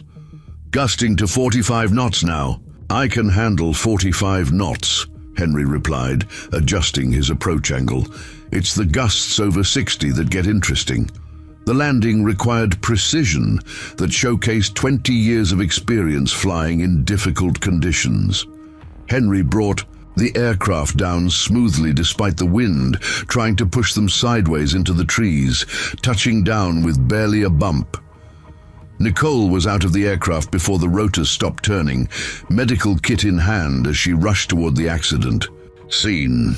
Henry and Travis completed shutdown procedures while Chester monitored radio traffic and weather updates. Patient is a 12-year-old female, unconscious, possible internal bleeding. Definite head trauma, Nicole's voice came through their headsets. We need to get her to the hospital immediately. How long for patient prep? Henry asked. 5 minutes to stabilize for transport. Henry looked at the weather radar on his tablet. The storm was moving faster than predicted, with the leading edge of heavy snow and high winds now less than 10 minutes away. If they didn't take off soon, they'd be grounded until the storm passed. Nicole, we need to move. Weather window is closing fast. Almost ready. Patient is stabilized and loaded. The takeoff was more challenging than the landing, with wind that had increased to nearly 50 knots and visibility dropping as snow began falling more heavily. Henry climbed quickly to get above the worst of the turbulence, but the flight back to Woodland would be entirely in instrument conditions. How's our patient? Henry asked Nicole. Stable but critical. Pulse is weak, blood pressure dropping. She needs surgery as soon as we land. The flight back became a race against both weather and time. Henry pushed the aircraft harder than he normally would, trading fuel efficiency for speed while fighting wind that seemed determined to blow them off course. The GPS showed their position, but landmarks below had disappeared into a white void. Woodland Base, this is Rescue 1, inbound with critical patient. Request immediate medical support at the landing pad. Copy, Rescue 1, medical team standing. Bye. What's your ETA? Henry checked his instruments and calculated their remaining flight time against the deteriorating conditions. 8 minutes if the weather holds, longer if it gets worse. It got worse. By the time they reached Woodland's airspace, the snow was falling so heavily that the airport beacon was barely visible from half a mile away. Henry had to make 2 approaches before he could line up properly with the hospital landing pad, fighting wind gusts that exceeded 60 knots. There's the pad, Travis called out, pointing through the swirling snow to the faint outline of lights marking the landing area. Henry descended slowly, using every technique he'd learned in 2 decades of flying to maintain control in conditions that would challenge any pilot. The wind tried to push them past the target, but Henry compensated with power adjustments and control inputs that seemed almost instinctive. Touchdown, he announced as the skids settled onto the pad. The medical team was waiting despite the blizzard conditions, efficiently transferring the injured girl to a gurney while snow swirled around them like a living thing. Dr. Young supervised the transfer personally, shouting instructions over the wind. Get her to OR2 immediately. Call Dr. Martinez and tell him we have a pediatric trauma coming up. As the medical team disappeared into the hospital, Henry completed his post-flight procedures while his crew secured the aircraft against the wind. The storm had intensified beyond all predictions, with gusts that rocked even the heavy helicopter on its landing gear. Weather Service is upgrading this to a severe blizzard warning, Chester reported, monitoring his radio. Winds sustained. At 60 knots, gusts to 80. This is going to be a long night. Back in the hangar, the successful mission was overshadowed by concern for the 12-year-old patient fighting for her life in surgery.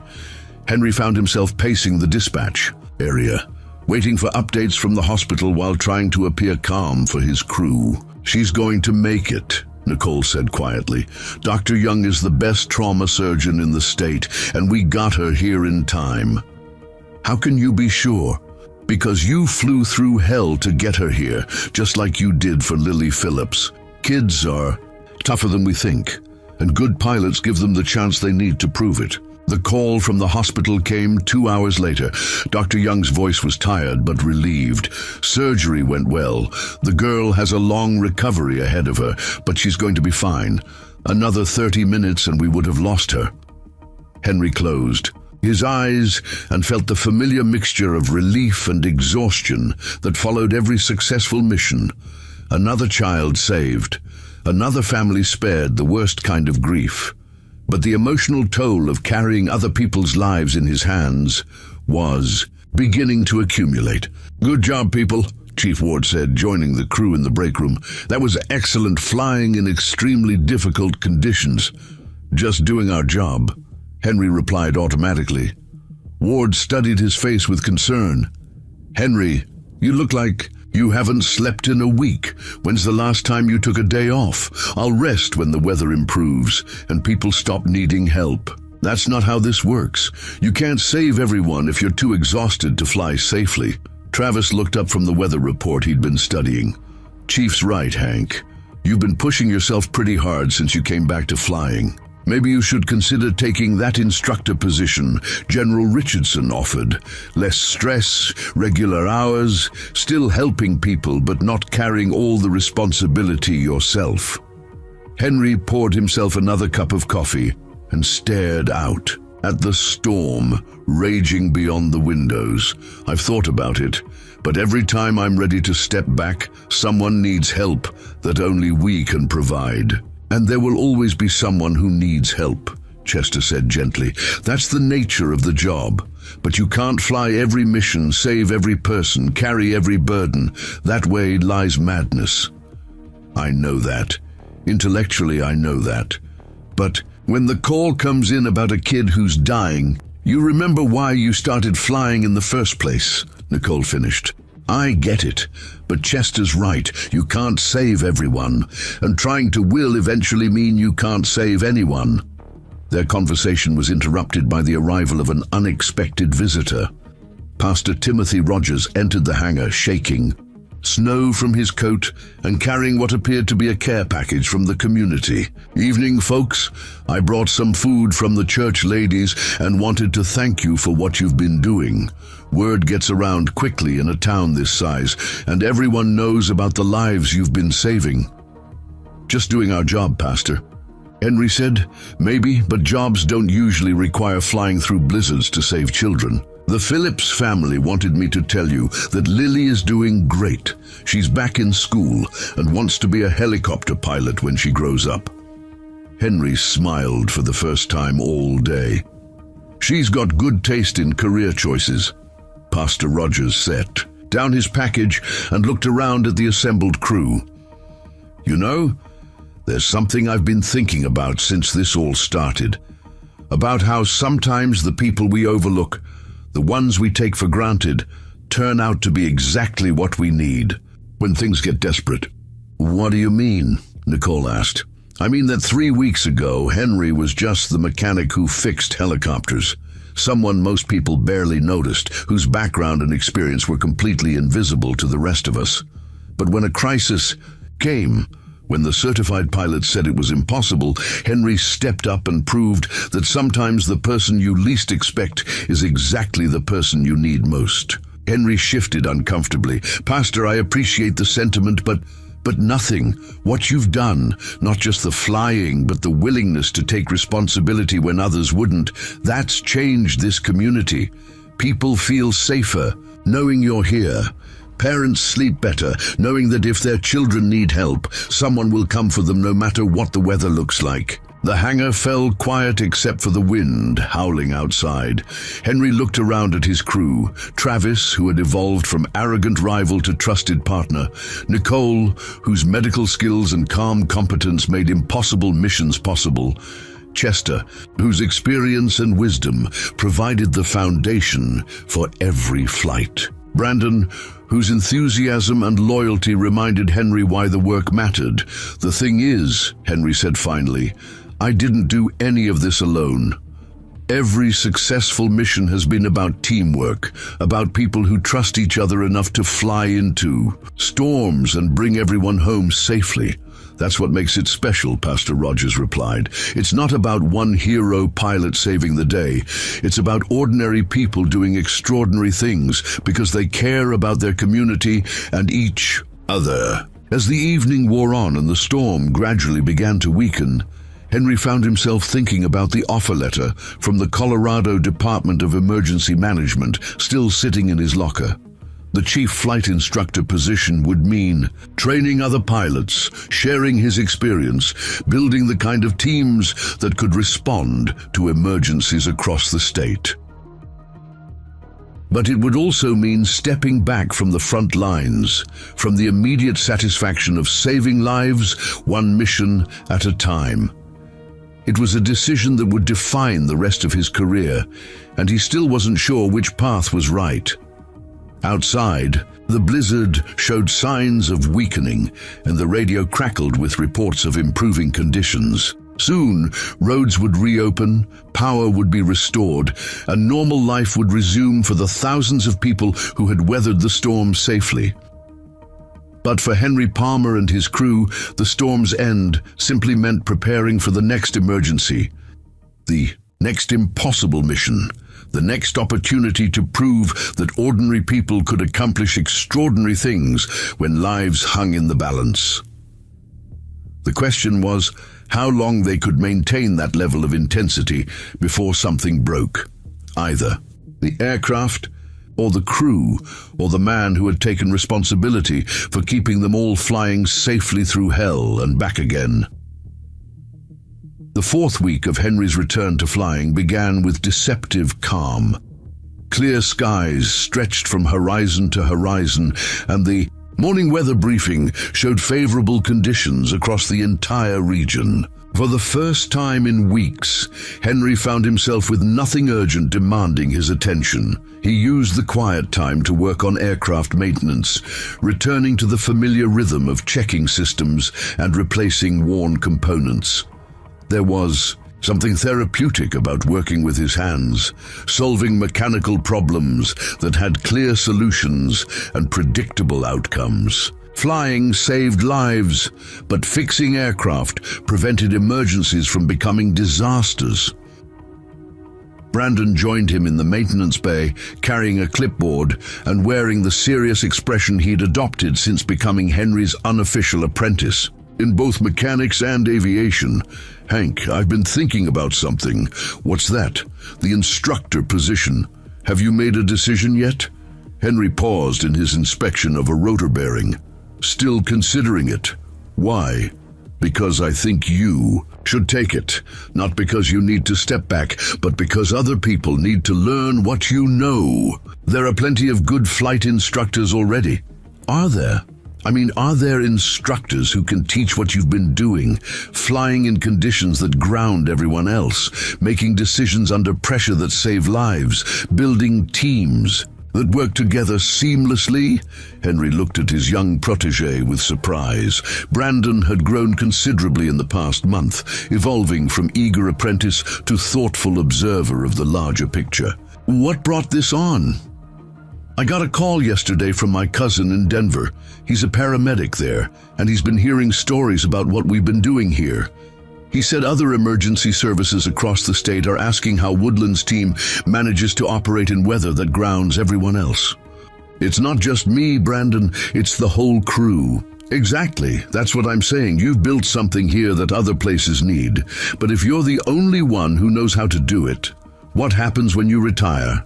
Or if something happens to you?" The conversation was interrupted by Rachel's voice over the intercom. "All available personnel to the briefing room. We have a developing situation."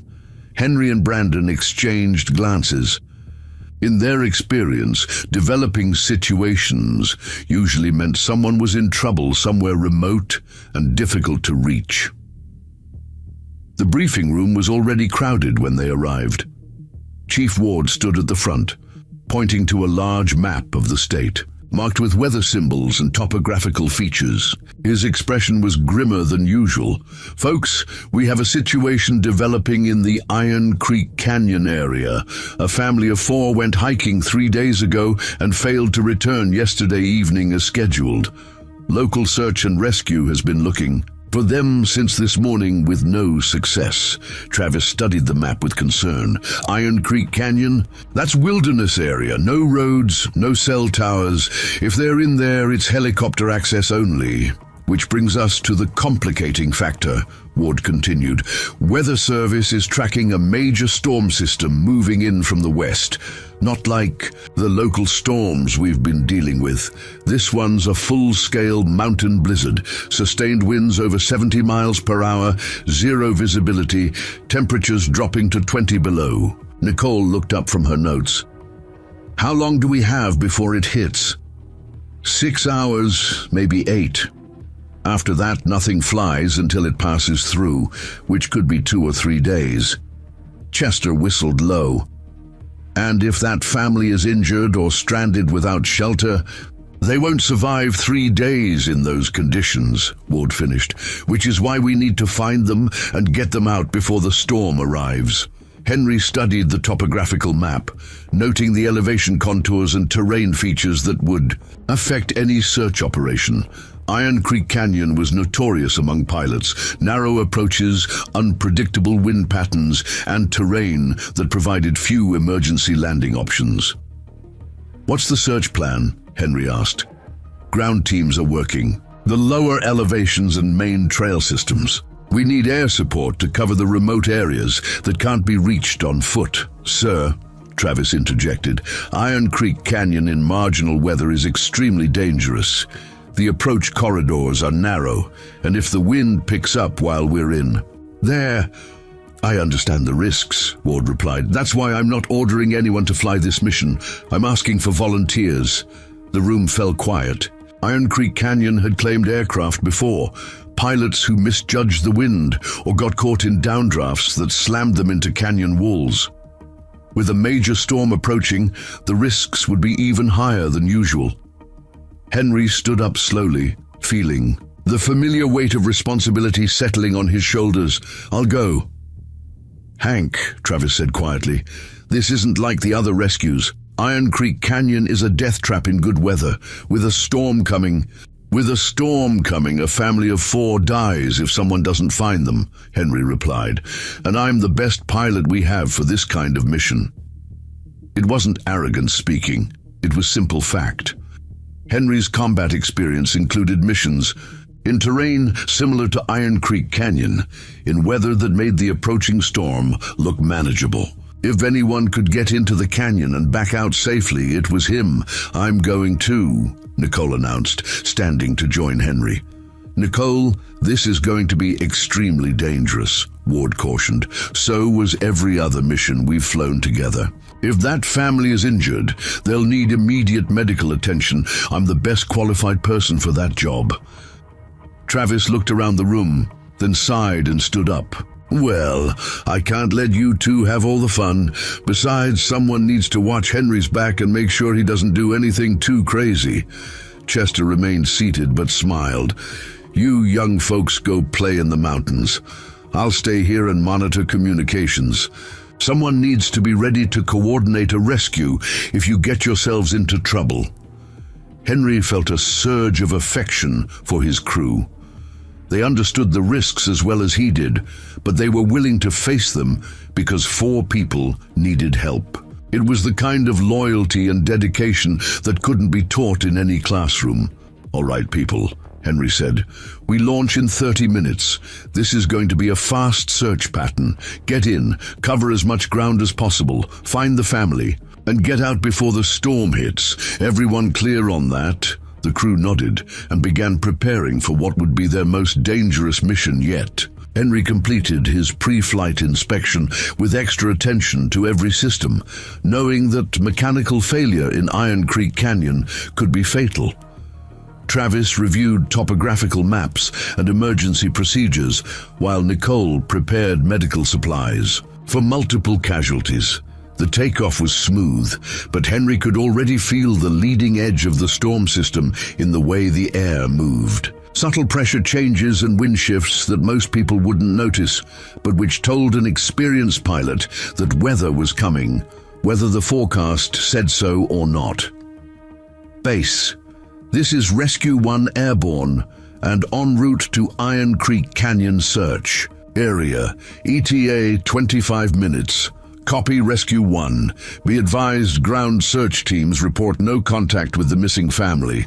Last known position was the trailhead parking area 3 days ago." The flight to Iron Creek Canyon took them over increasingly rugged terrain as they left the civilized valleys behind and entered true wilderness. Below them, forests gave way to rocky slopes and narrow gorges that looked like they'd been carved. by giants with bad tempers. There's the canyon, Travis called out, pointing to a dark gash in the landscape that seemed to swallow light and sound. Approach from the south? North, Henry corrected. Wind's going to be coming from the west as the storm gets closer. Northern approach gives us better options if we need to abort quickly. The approach to Iron Creek Canyon required skills that went beyond normal flight training. Henry descended slowly into the narrow gorge, reading the wind patterns through the way the aircraft responded and the visual clues provided by dust and debris movement on the canyon floor. Jesus, Travis muttered, looking at the rocky walls that seemed to close in around them. This place is tighter than I thought. Just remember, Henry said calmly, if I tell you to hang on, hang on. If I tell you to brace for impact, do it immediately. And if I tell you to jump, don't ask questions. You're not exactly inspiring confidence here. I'm not trying to inspire confidence. I'm trying to keep us alive long enough to find that family. The search pattern Henry flew was methodical but aggressive, covering ground quickly while maintaining safe distances from the canyon walls. They checked hiking trails, campsites, water sources, and anywhere else a family might take shelter or become stranded. There, Nicole called suddenly, pointing toward a cluster of boulders near a bend in the canyon.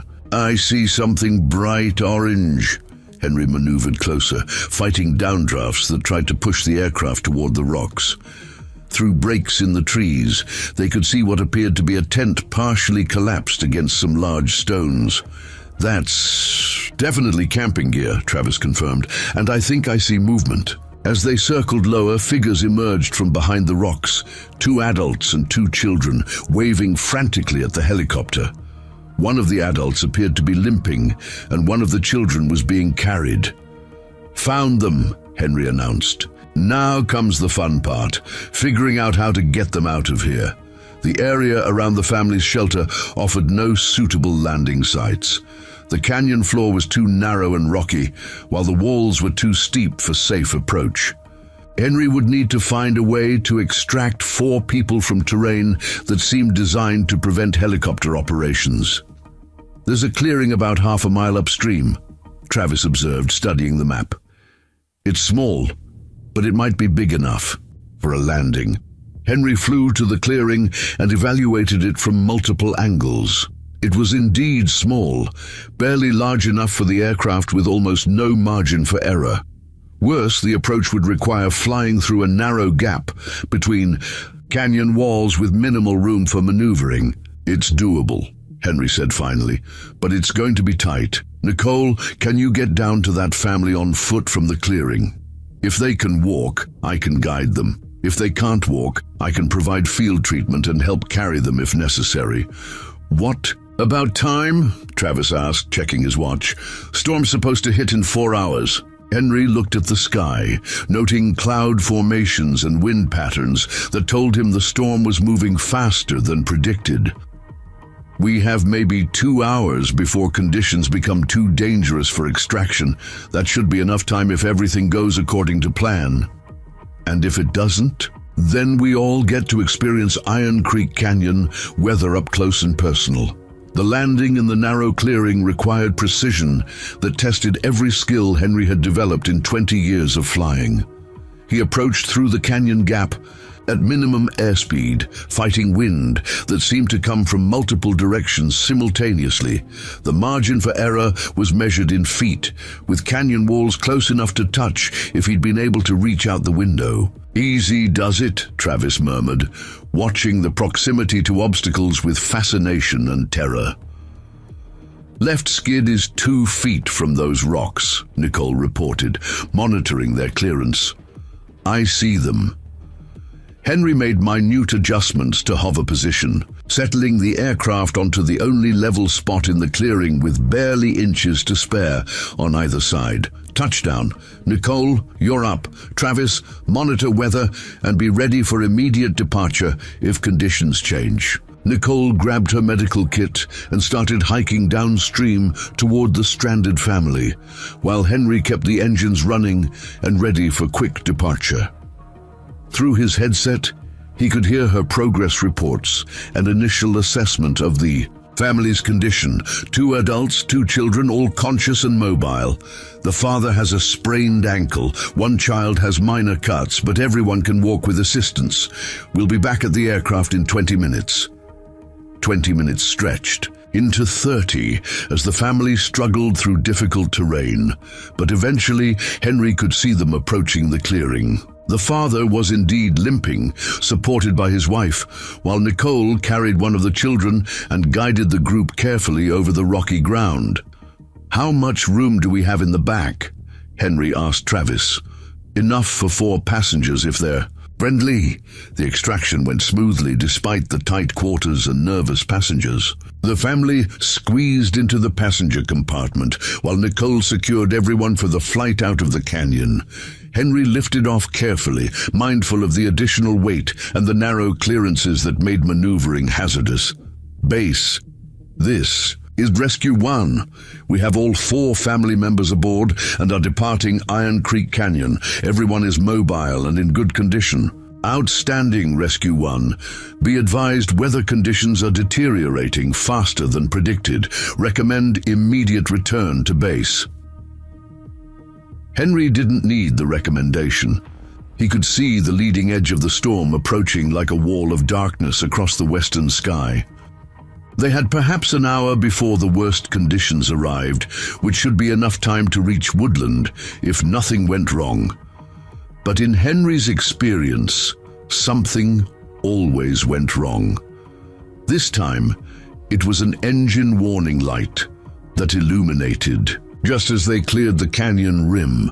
Not an emergency yet, but a caution that demanded immediate attention and potentially reduced performance. "Engine temperature rising on number 2, Travis reported, monitoring the instruments. "How bad?" "Still in the yellow, but climbing toward red. We might need to shut it down." Henry felt a familiar tightness in his chest, the sensation of options narrowing and stakes rising. They could continue to Woodland on 1 engine, but single-engine performance at high altitude with a full passenger load would be marginal at best, especially with a storm approaching that would make any emergency landing extremely hazardous. "And what's our nearest alternative?" Henry asked. Travis consulted his charts. "There's a small airfield about 15 miles southeast. Grass strip, no services, but it's long enough for an emergency landing if we need it." "And if we lose the engine completely, then we practice auto-rotation in terrain that's not exactly forgiving." Henry weighed the options while monitoring the engine temperature gauge. The smart play would be to divert to the emergency airfield and wait out the storm safely on the ground. But the family in the back seat had been through enough. They deserved to get home to safety as quickly as possible. "We continue to Woodland," Henry decided. "Monitor that engine closely and be ready to shut it down if the temperature goes into the red." The flight home became a careful balance between speed and caution, with Henry pushing the aircraft as hard as he dared, while Travis watched the engine instruments with unwavering attention. The storm continued to approach, bringing with it winds and visibility conditions that would soon make flying impossible. 10 miles out, Travis announced. "Engine temp is holding steady in the high yellow." "Good enough, base. This is Rescue 1 on final approach. Request immediate medical evaluation for our passengers." "Copy, Rescue 1. Medical team standing." By the landing at Woodland felt anticlimactic after the tension of Iron Creek Canyon and the failing engine. Henry touched down smoothly while Travis completed shutdown procedures for the overheating engine. Within minutes, the rescued family was being checked by medical personnel, while ground crews secured the aircraft against the approaching storm. "Hell of a piece of flying," Travis said as they walked toward the hangar. "I thought we were going to have to make that flight on 1 engine." "So did I. Sometimes the aircraft decides to cooperate just long enough to get everyone home safely." Chief Ward met them at the hangar entrance with relief written across his face. "Outstanding work, people. That family was less than 2 hours away from being caught in the worst blizzard this area has seen in 20 years, just doing our job." Henry replied automatically, though the words felt increasingly hollow. Each successful mission raised expectations for the next one, creating a cycle of ever-increasing pressure that couldn't be sustained indefinitely. "Henry," Ward said quietly, "we need to talk, after you've had a chance to decompress." Henry nodded, suspecting he knew what the conversation would be about. The instructor position, the sustainable future, the question of whether one pilot could continue carrying the weight of every impossible mission that came their way.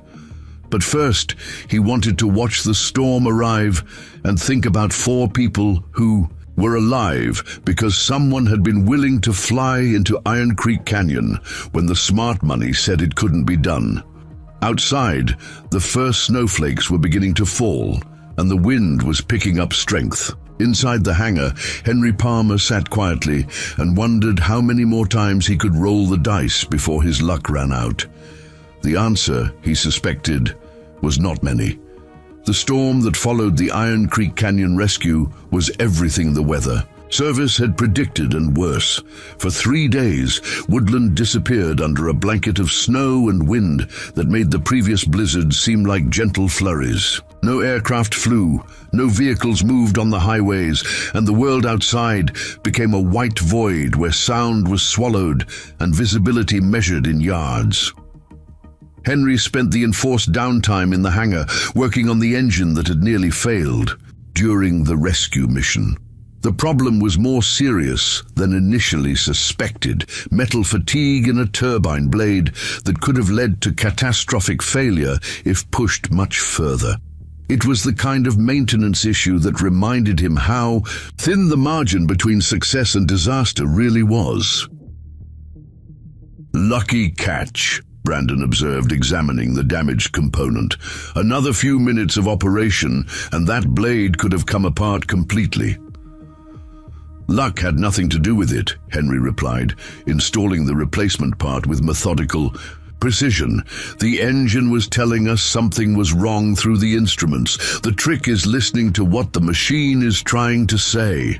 "Is that what you did during combat missions? Listen to the aircraft?" Henry paused in his work, considering the question. "In combat, everything is trying to kill you. The enemy, the weather, mechanical failure, human error. The aircraft becomes your partner in staying alive. You learn to feel what it's feeling, to understand what it needs, to trust it to bring you home even when everything else is falling apart. And now the stakes are different, but the partnership is the same. These aircraft save lives, but only if we maintain them properly and fly them within their limits." Their conversation was interrupted by Chief Ward, who approached carrying a steaming cup of coffee and wearing the expression that usually preceded serious discussions. "Henry, when you have a minute, I'd like to continue that conversation we started after the canyon rescue." Henry set down his tools and followed Ward to the office, noting that the storm outside showed no signs of weakening. The radio crackled occasionally, with emergency traffic from communities cut off by the blizzard, but nothing that required immediate helicopter response. "Coffee," Ward offered, gesturing toward the machine in the corner. "Thanks." Henry poured himself a cup and settled into the chair across from Ward's desk. "I assume this is about the instructor position." Among other things, "Henry, in the past month, you've flown 4 major rescue missions in conditions that grounded every other pilot in the region. You've saved 7 lives, including 3 children, and you've done it with a level of skill and judgment that honestly amazes me. But I'm concerned about sustainability, not just for you, but for the entire operation. What happens when you're not available? What happens if you get injured, or if the stress finally catches up with you?" Henry sipped his coffee and looked out at the storm. "I've been thinking about that too, more than I'd like to admit." "And what conclusions have you reached?" "That you're right. What we've been doing isn't sustainable long term. I can't be the only pilot willing to take these kinds of risks, and I can't carry the responsibility for every impossible mission that comes our way." Ward leaned back in his chair, relief evident on his face. "So, you're considering the instructor position seriously?" "I'm considering it, but I have concerns about stepping back from active operations. What if a situation comes up that requires someone with my experience? What if taking the teaching job means someone dies because I wasn't available to help them?" "Henry, you can't save everyone. You told me that yourself after the first rescue. But what you can do is train other pilots to handle situations that currently only you can manage. Multiply your capabilities instead of just applying them one mission at a time." The office door opened without a knock, and Lieutenant Colonel Hill entered with snow still clinging to her uniform. She looked like she'd driven through the blizzard, which, given her expression, she probably had. "Colonel Hill," Ward said, standing, "what brings you out in weather like this?" "Emergency situation developing," she replied, pulling out a tablet and setting it on Ward's desk. "We have a medical evacuation request from Eagle's Nest Weather Station. One of their technicians has suffered what appears to be a massive heart attack. He needs immediate transport to Denver General for emergency cardiac surgery." Henry studied the tablet display, which showed the remote weather station's location on a mountaintop 40 miles northeast of Woodland. The facility was accessible only by helicopter even in good weather, and the storm currently raging made any approach extremely hazardous. "What's the timeline?" Henry asked. "Patient collapsed 2 hours ago. The station's medical officer managed to stabilize him temporarily, but he needs surgery within the next 4 hours, or he's not going to survive." Ward looked at the weather radar. "Colonel, conditions out there are beyond extreme. Sustained winds. Over 80 miles per hour, zero visibility. Temperature 30 below. It would be suicide to attempt a flight." "I understand the risks," Hill replied. "But this man has a wife and 3 young children. He's been monitoring weather conditions at that station for 15 years, providing the data that helps us predict storms like this one. If there's any way to reach him," Henry was already moving toward the door, "I'll need to evaluate the aircraft and check current weather conditions at the target location." "Henry," Ward called after him, "you can't be serious. This is the worst storm I've ever seen. No pilot in their right mind would attempt this flight." Henry paused at the doorway. "Good thing I stopped being in my right mind about a month ago." In the hangar, Henry found Travis and Nicole huddled around a space heater, playing cards and waiting for the storm to pass. When he explained the situation, their reactions were predictably mixed. "A heart attack victim at Eagle's Nest?" Travis whistled low. "In this weather? Hank, I know you're good, but that weather station is on top of a mountain, surrounded by radio towers and power lines, in zero visibility." "I know the approaches to Eagle's Nest," Henry replied. "Flew there several times during training exercises. 20 years ago, the station has landing lights and approach beacons that can be activated remotely." Nicole was already gathering her medical equipment. "If he's had a massive heart attack, every minute counts. Even if we can get him stabilized for transport, the flight to Denver is going to be challenging. That's assuming we can even find the weather station in this mess," Travis said. "GPS can get you close, but final approach to that facility requires visual reference to avoid the towers and power lines." Henry was conducting a thorough pre-flight inspection, checking systems that would be crucial for instrument flying in extreme weather. The aircraft was mechanically sound, but the conditions outside were beyond anything in the pilot's handbook. "I'll need someone to coordinate with the weather station and manage communications," Henry said. "Chester's probably the best choice for that." "Already here," came Chester's voice from the communications station.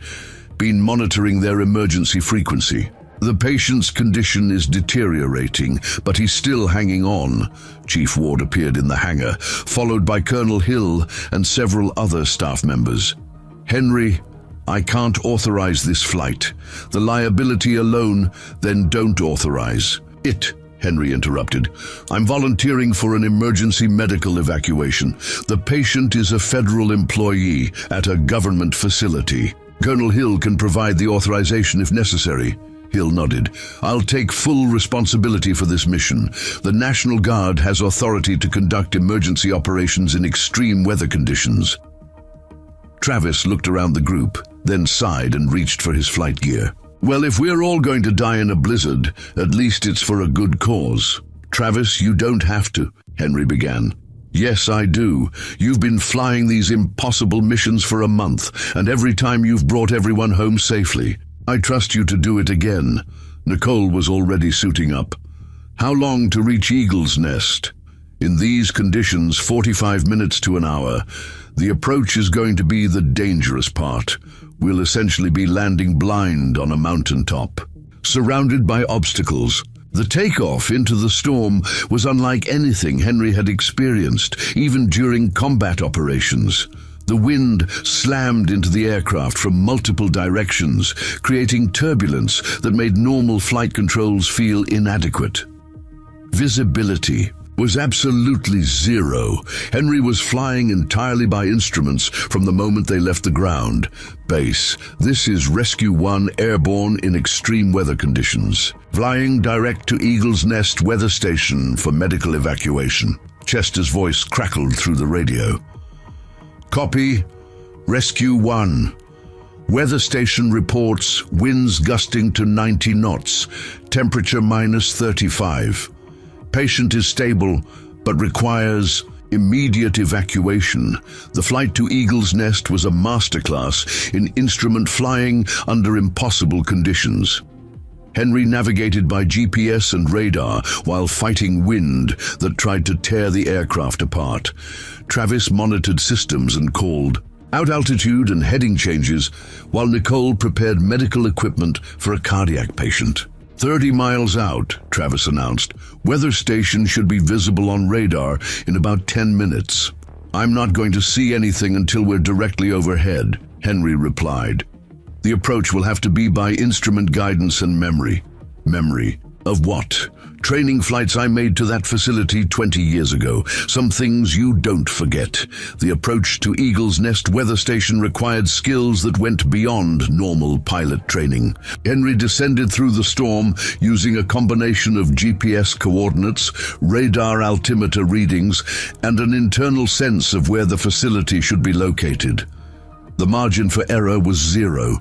Too far in any direction meant crashing into mountains, radio towers, or power lines. "There," Nicole called suddenly, pointing through the windscreen where faint lights were barely visible through the swirling snow. "I can see the landing pad." Henry maneuvered carefully toward the lights, fighting wind that seemed determined to push them past the target. The landing pad at Eagle's Nest was small and surrounded by obstacles, requiring precision that tested every skill he'd developed. "In 2 decades of flying, touchdown," he announced as the skids settled onto the pad. "Nicole, get that patient loaded as quickly as possible. This weather is getting worse." The transfer of the cardiac patient was accomplished in near whiteout conditions, with Nicole working efficiently despite wind that threatened to knock everyone over. The patient was conscious but clearly in distress, his face gray with pain and exhaustion. "Stable for transport," Nicole reported over the intercom. "But he needs surgery immediately. How long to Denver, General?" "In this weather, an hour and a half," Henry replied. "Assuming we can maintain course and speed." The flight to Denver was a race against time, weather, and the patient's failing cardiovascular system. Henry pushed the aircraft as hard as he dared, while Nicole monitored the patient's condition and provided emergency cardiac support.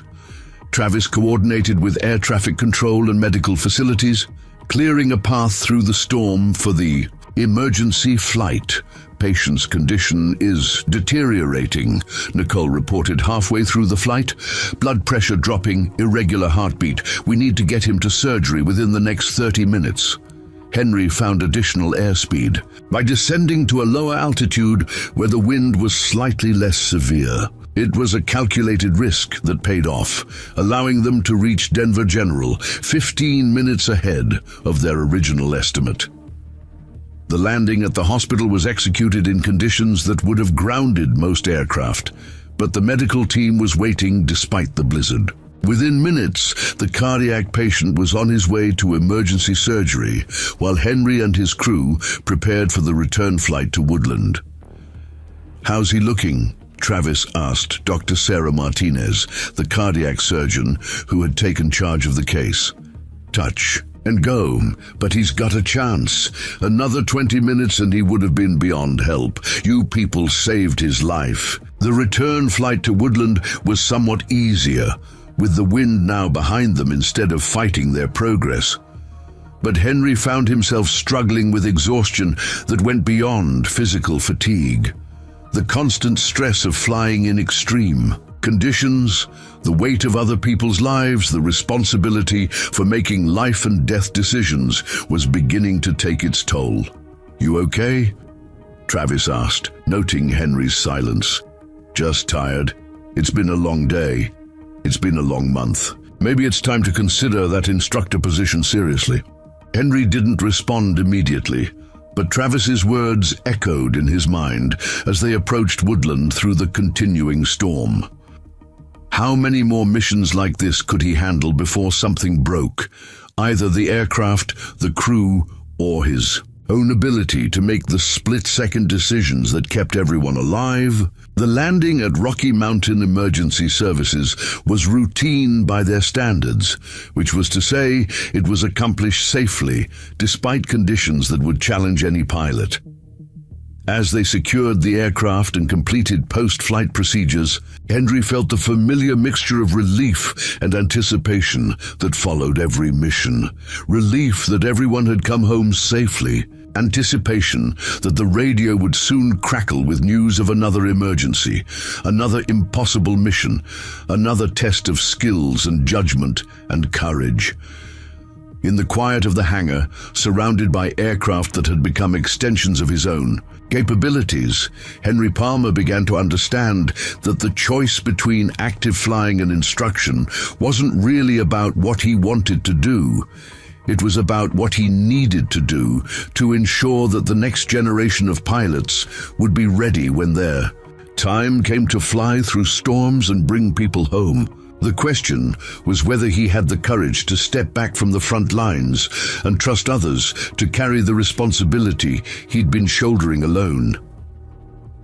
Outside, the storm was finally beginning to weaken, and the first hints of dawn were visible through the clouds. Soon, roads would reopen, power would be restored, and normal life would resume for the thousands of people who had weathered the blizzard safely.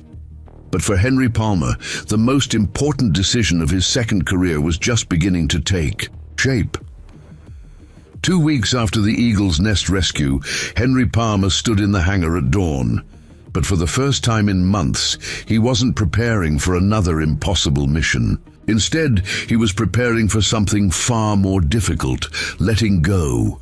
The decision had crystallized during the long flight back from Denver as he watched Travis and Nicole work with the seamless coordination of a team that had learned to trust each other completely.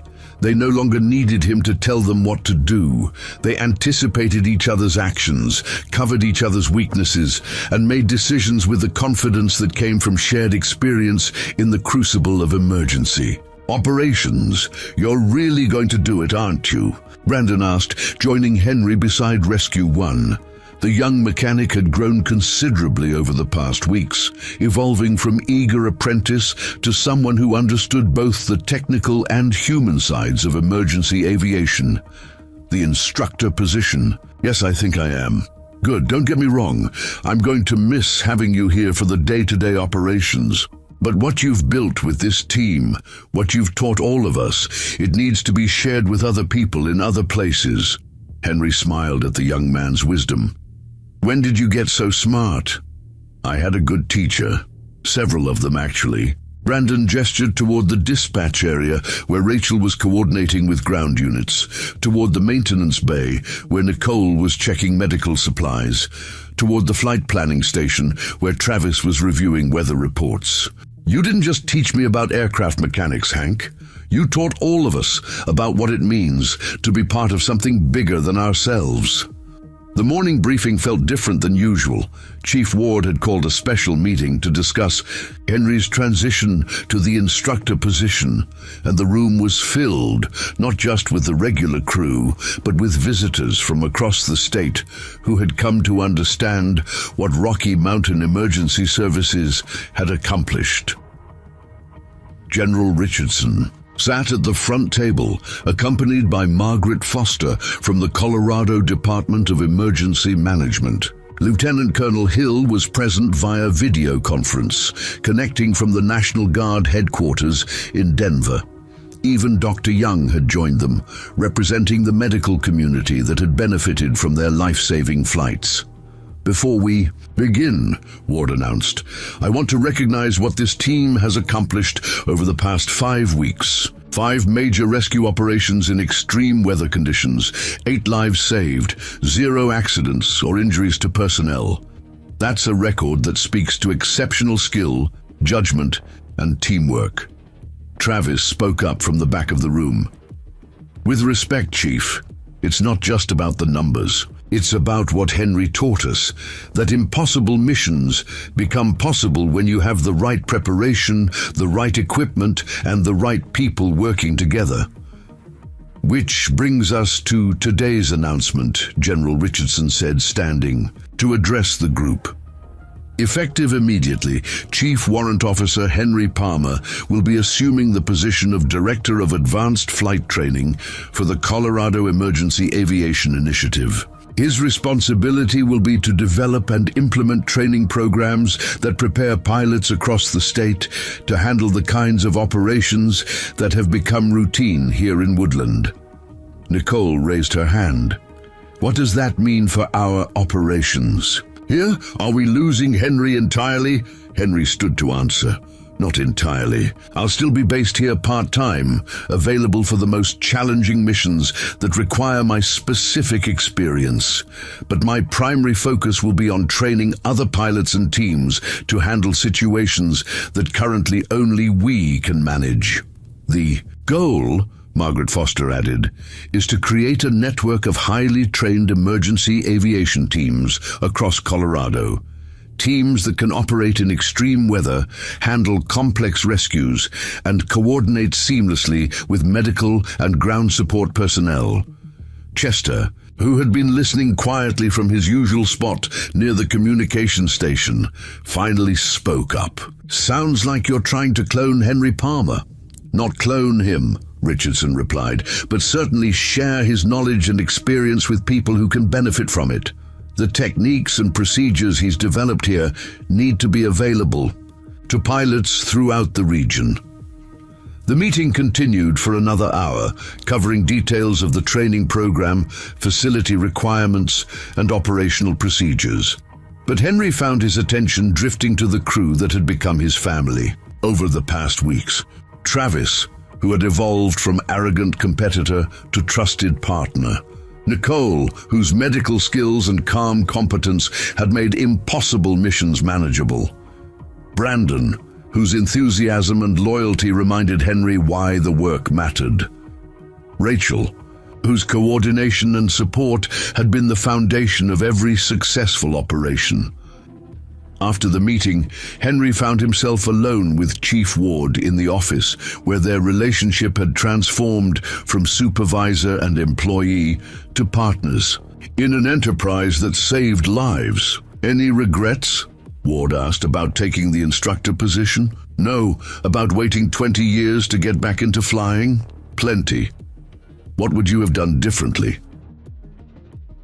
Henry considered the question while looking out at the aircraft that had carried them through so many dangerous missions. "I would have trusted myself sooner. trusted that the skills and experience I gained in the military still had value in civilian life, trusted that stepping back into responsibility didn't mean repeating old mistakes. And now I understand that the best way to honor the people I couldn't save 20 years ago is to make sure the next generation of pilots is better prepared to save the people they'll be called upon to help. Their conversation was interrupted by the familiar sound of Rachel's voice over the intercom. All available units, we have a developing situation. Vehicle accident on Highway 285, multiple casualties reported, ground units requesting helicopter support. Henry and Ward looked at each other, then at the crew already moving toward their aircraft with practiced efficiency. Travis was checking weather conditions, Nicole was gathering medical supplies, and Brandon was preparing Rescue 1 for immediate departure. "Well," Ward said with a smile, "I guess you're not quite retired yet." Henry walked to the hangar where his crew was completing pre-flight procedures with the seamless coordination that had become their trademark. But this time, he noticed something different. They weren't waiting for his instructions or looking to him for decisions.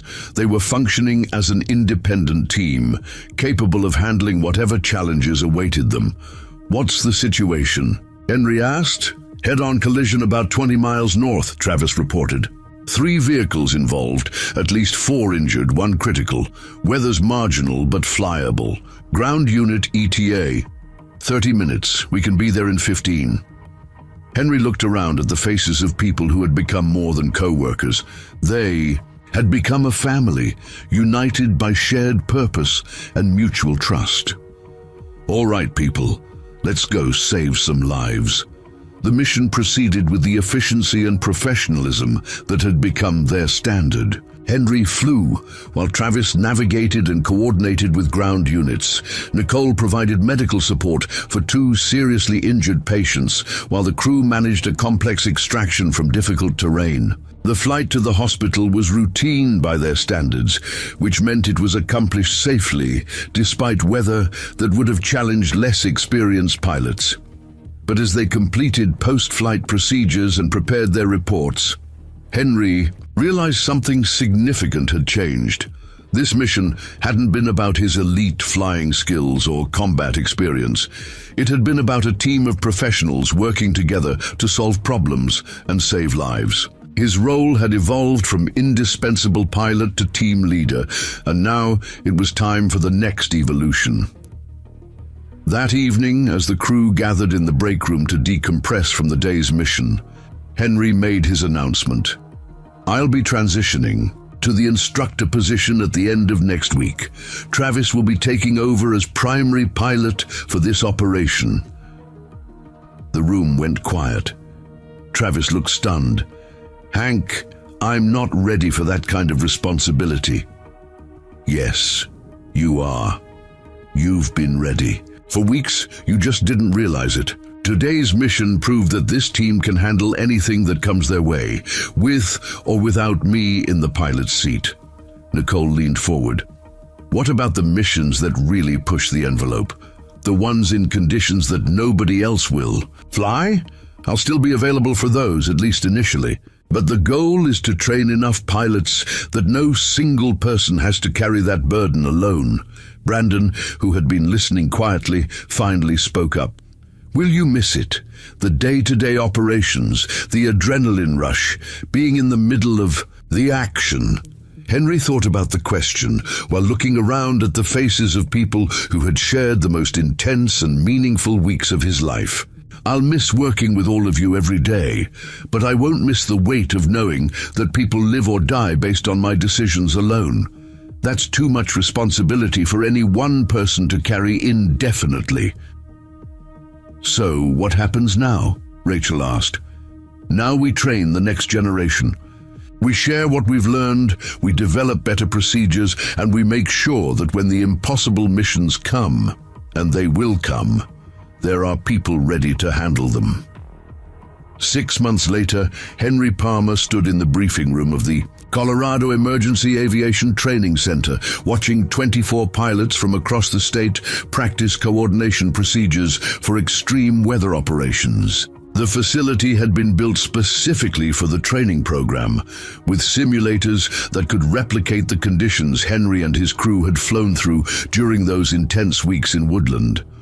Travis had proven himself capable of handling the most challenging rescue operations, leading a crew that now included Nicole as senior flight medic and Brandon as chief of maintenance operations. Rachel had been promoted to regional dispatch coordinator, managing emergency aviation responses across a 3-state area. Chester had finally retired for real, though he still visited the training center regularly to share stories and wisdom. With new students, his favorite tale involved a mechanic who thought he was done flying until a little girl needed help in a blizzard. The training program had exceeded all expectations. Accident rates had dropped significantly across the region, while successful rescue operations in extreme conditions had increased by nearly 300%. The techniques and procedures developed during those 5 intense weeks at Rocky Mountain Emergency Services had been refined, documented, and shared with emergency aviation teams across the country. Instructor Palmer, one of the students, called. After class, "I heard you used to be just a mechanic before you started flying rescue missions. Is that true?" Henry smiled and looked out the window toward the training aircraft waiting on the tarmac. "I was never just a mechanic, and you're never just a pilot. We're all people who've chosen to use our skills to help others when they need it most. The specific job title doesn't matter as much as the commitment to doing whatever it takes to bring everyone home safely." That afternoon, Henry received a call that had become routine over the past months. A complex rescue situation had developed in mountain terrain, with weather conditions that pushed the limits of normal flight operations. Did he think the crew was ready to handle it independently, or should he provide direct support? "They're ready," Henry told the coordinator. "Trust them to do what they've been trained to do." As he hung up the phone, Henry felt the familiar mixture of pride and anxiety that came with watching students face real-world challenges.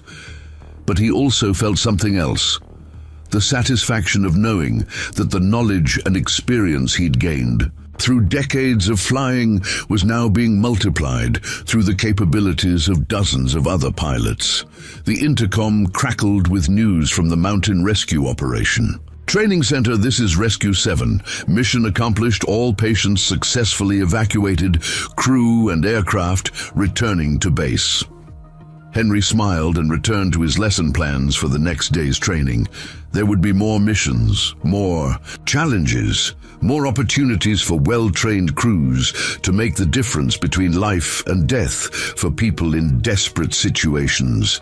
And there would be more mechanics, more support staff, more quiet professionals whose hidden capabilities might someday surprise everyone when courage was called for and lives hung in the balance.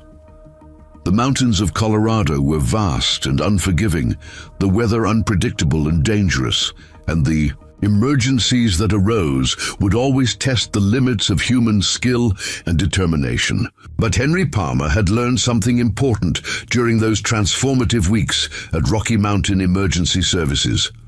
Ordinary people were capable of extraordinary things when they understood their purpose and trusted each other to do their part.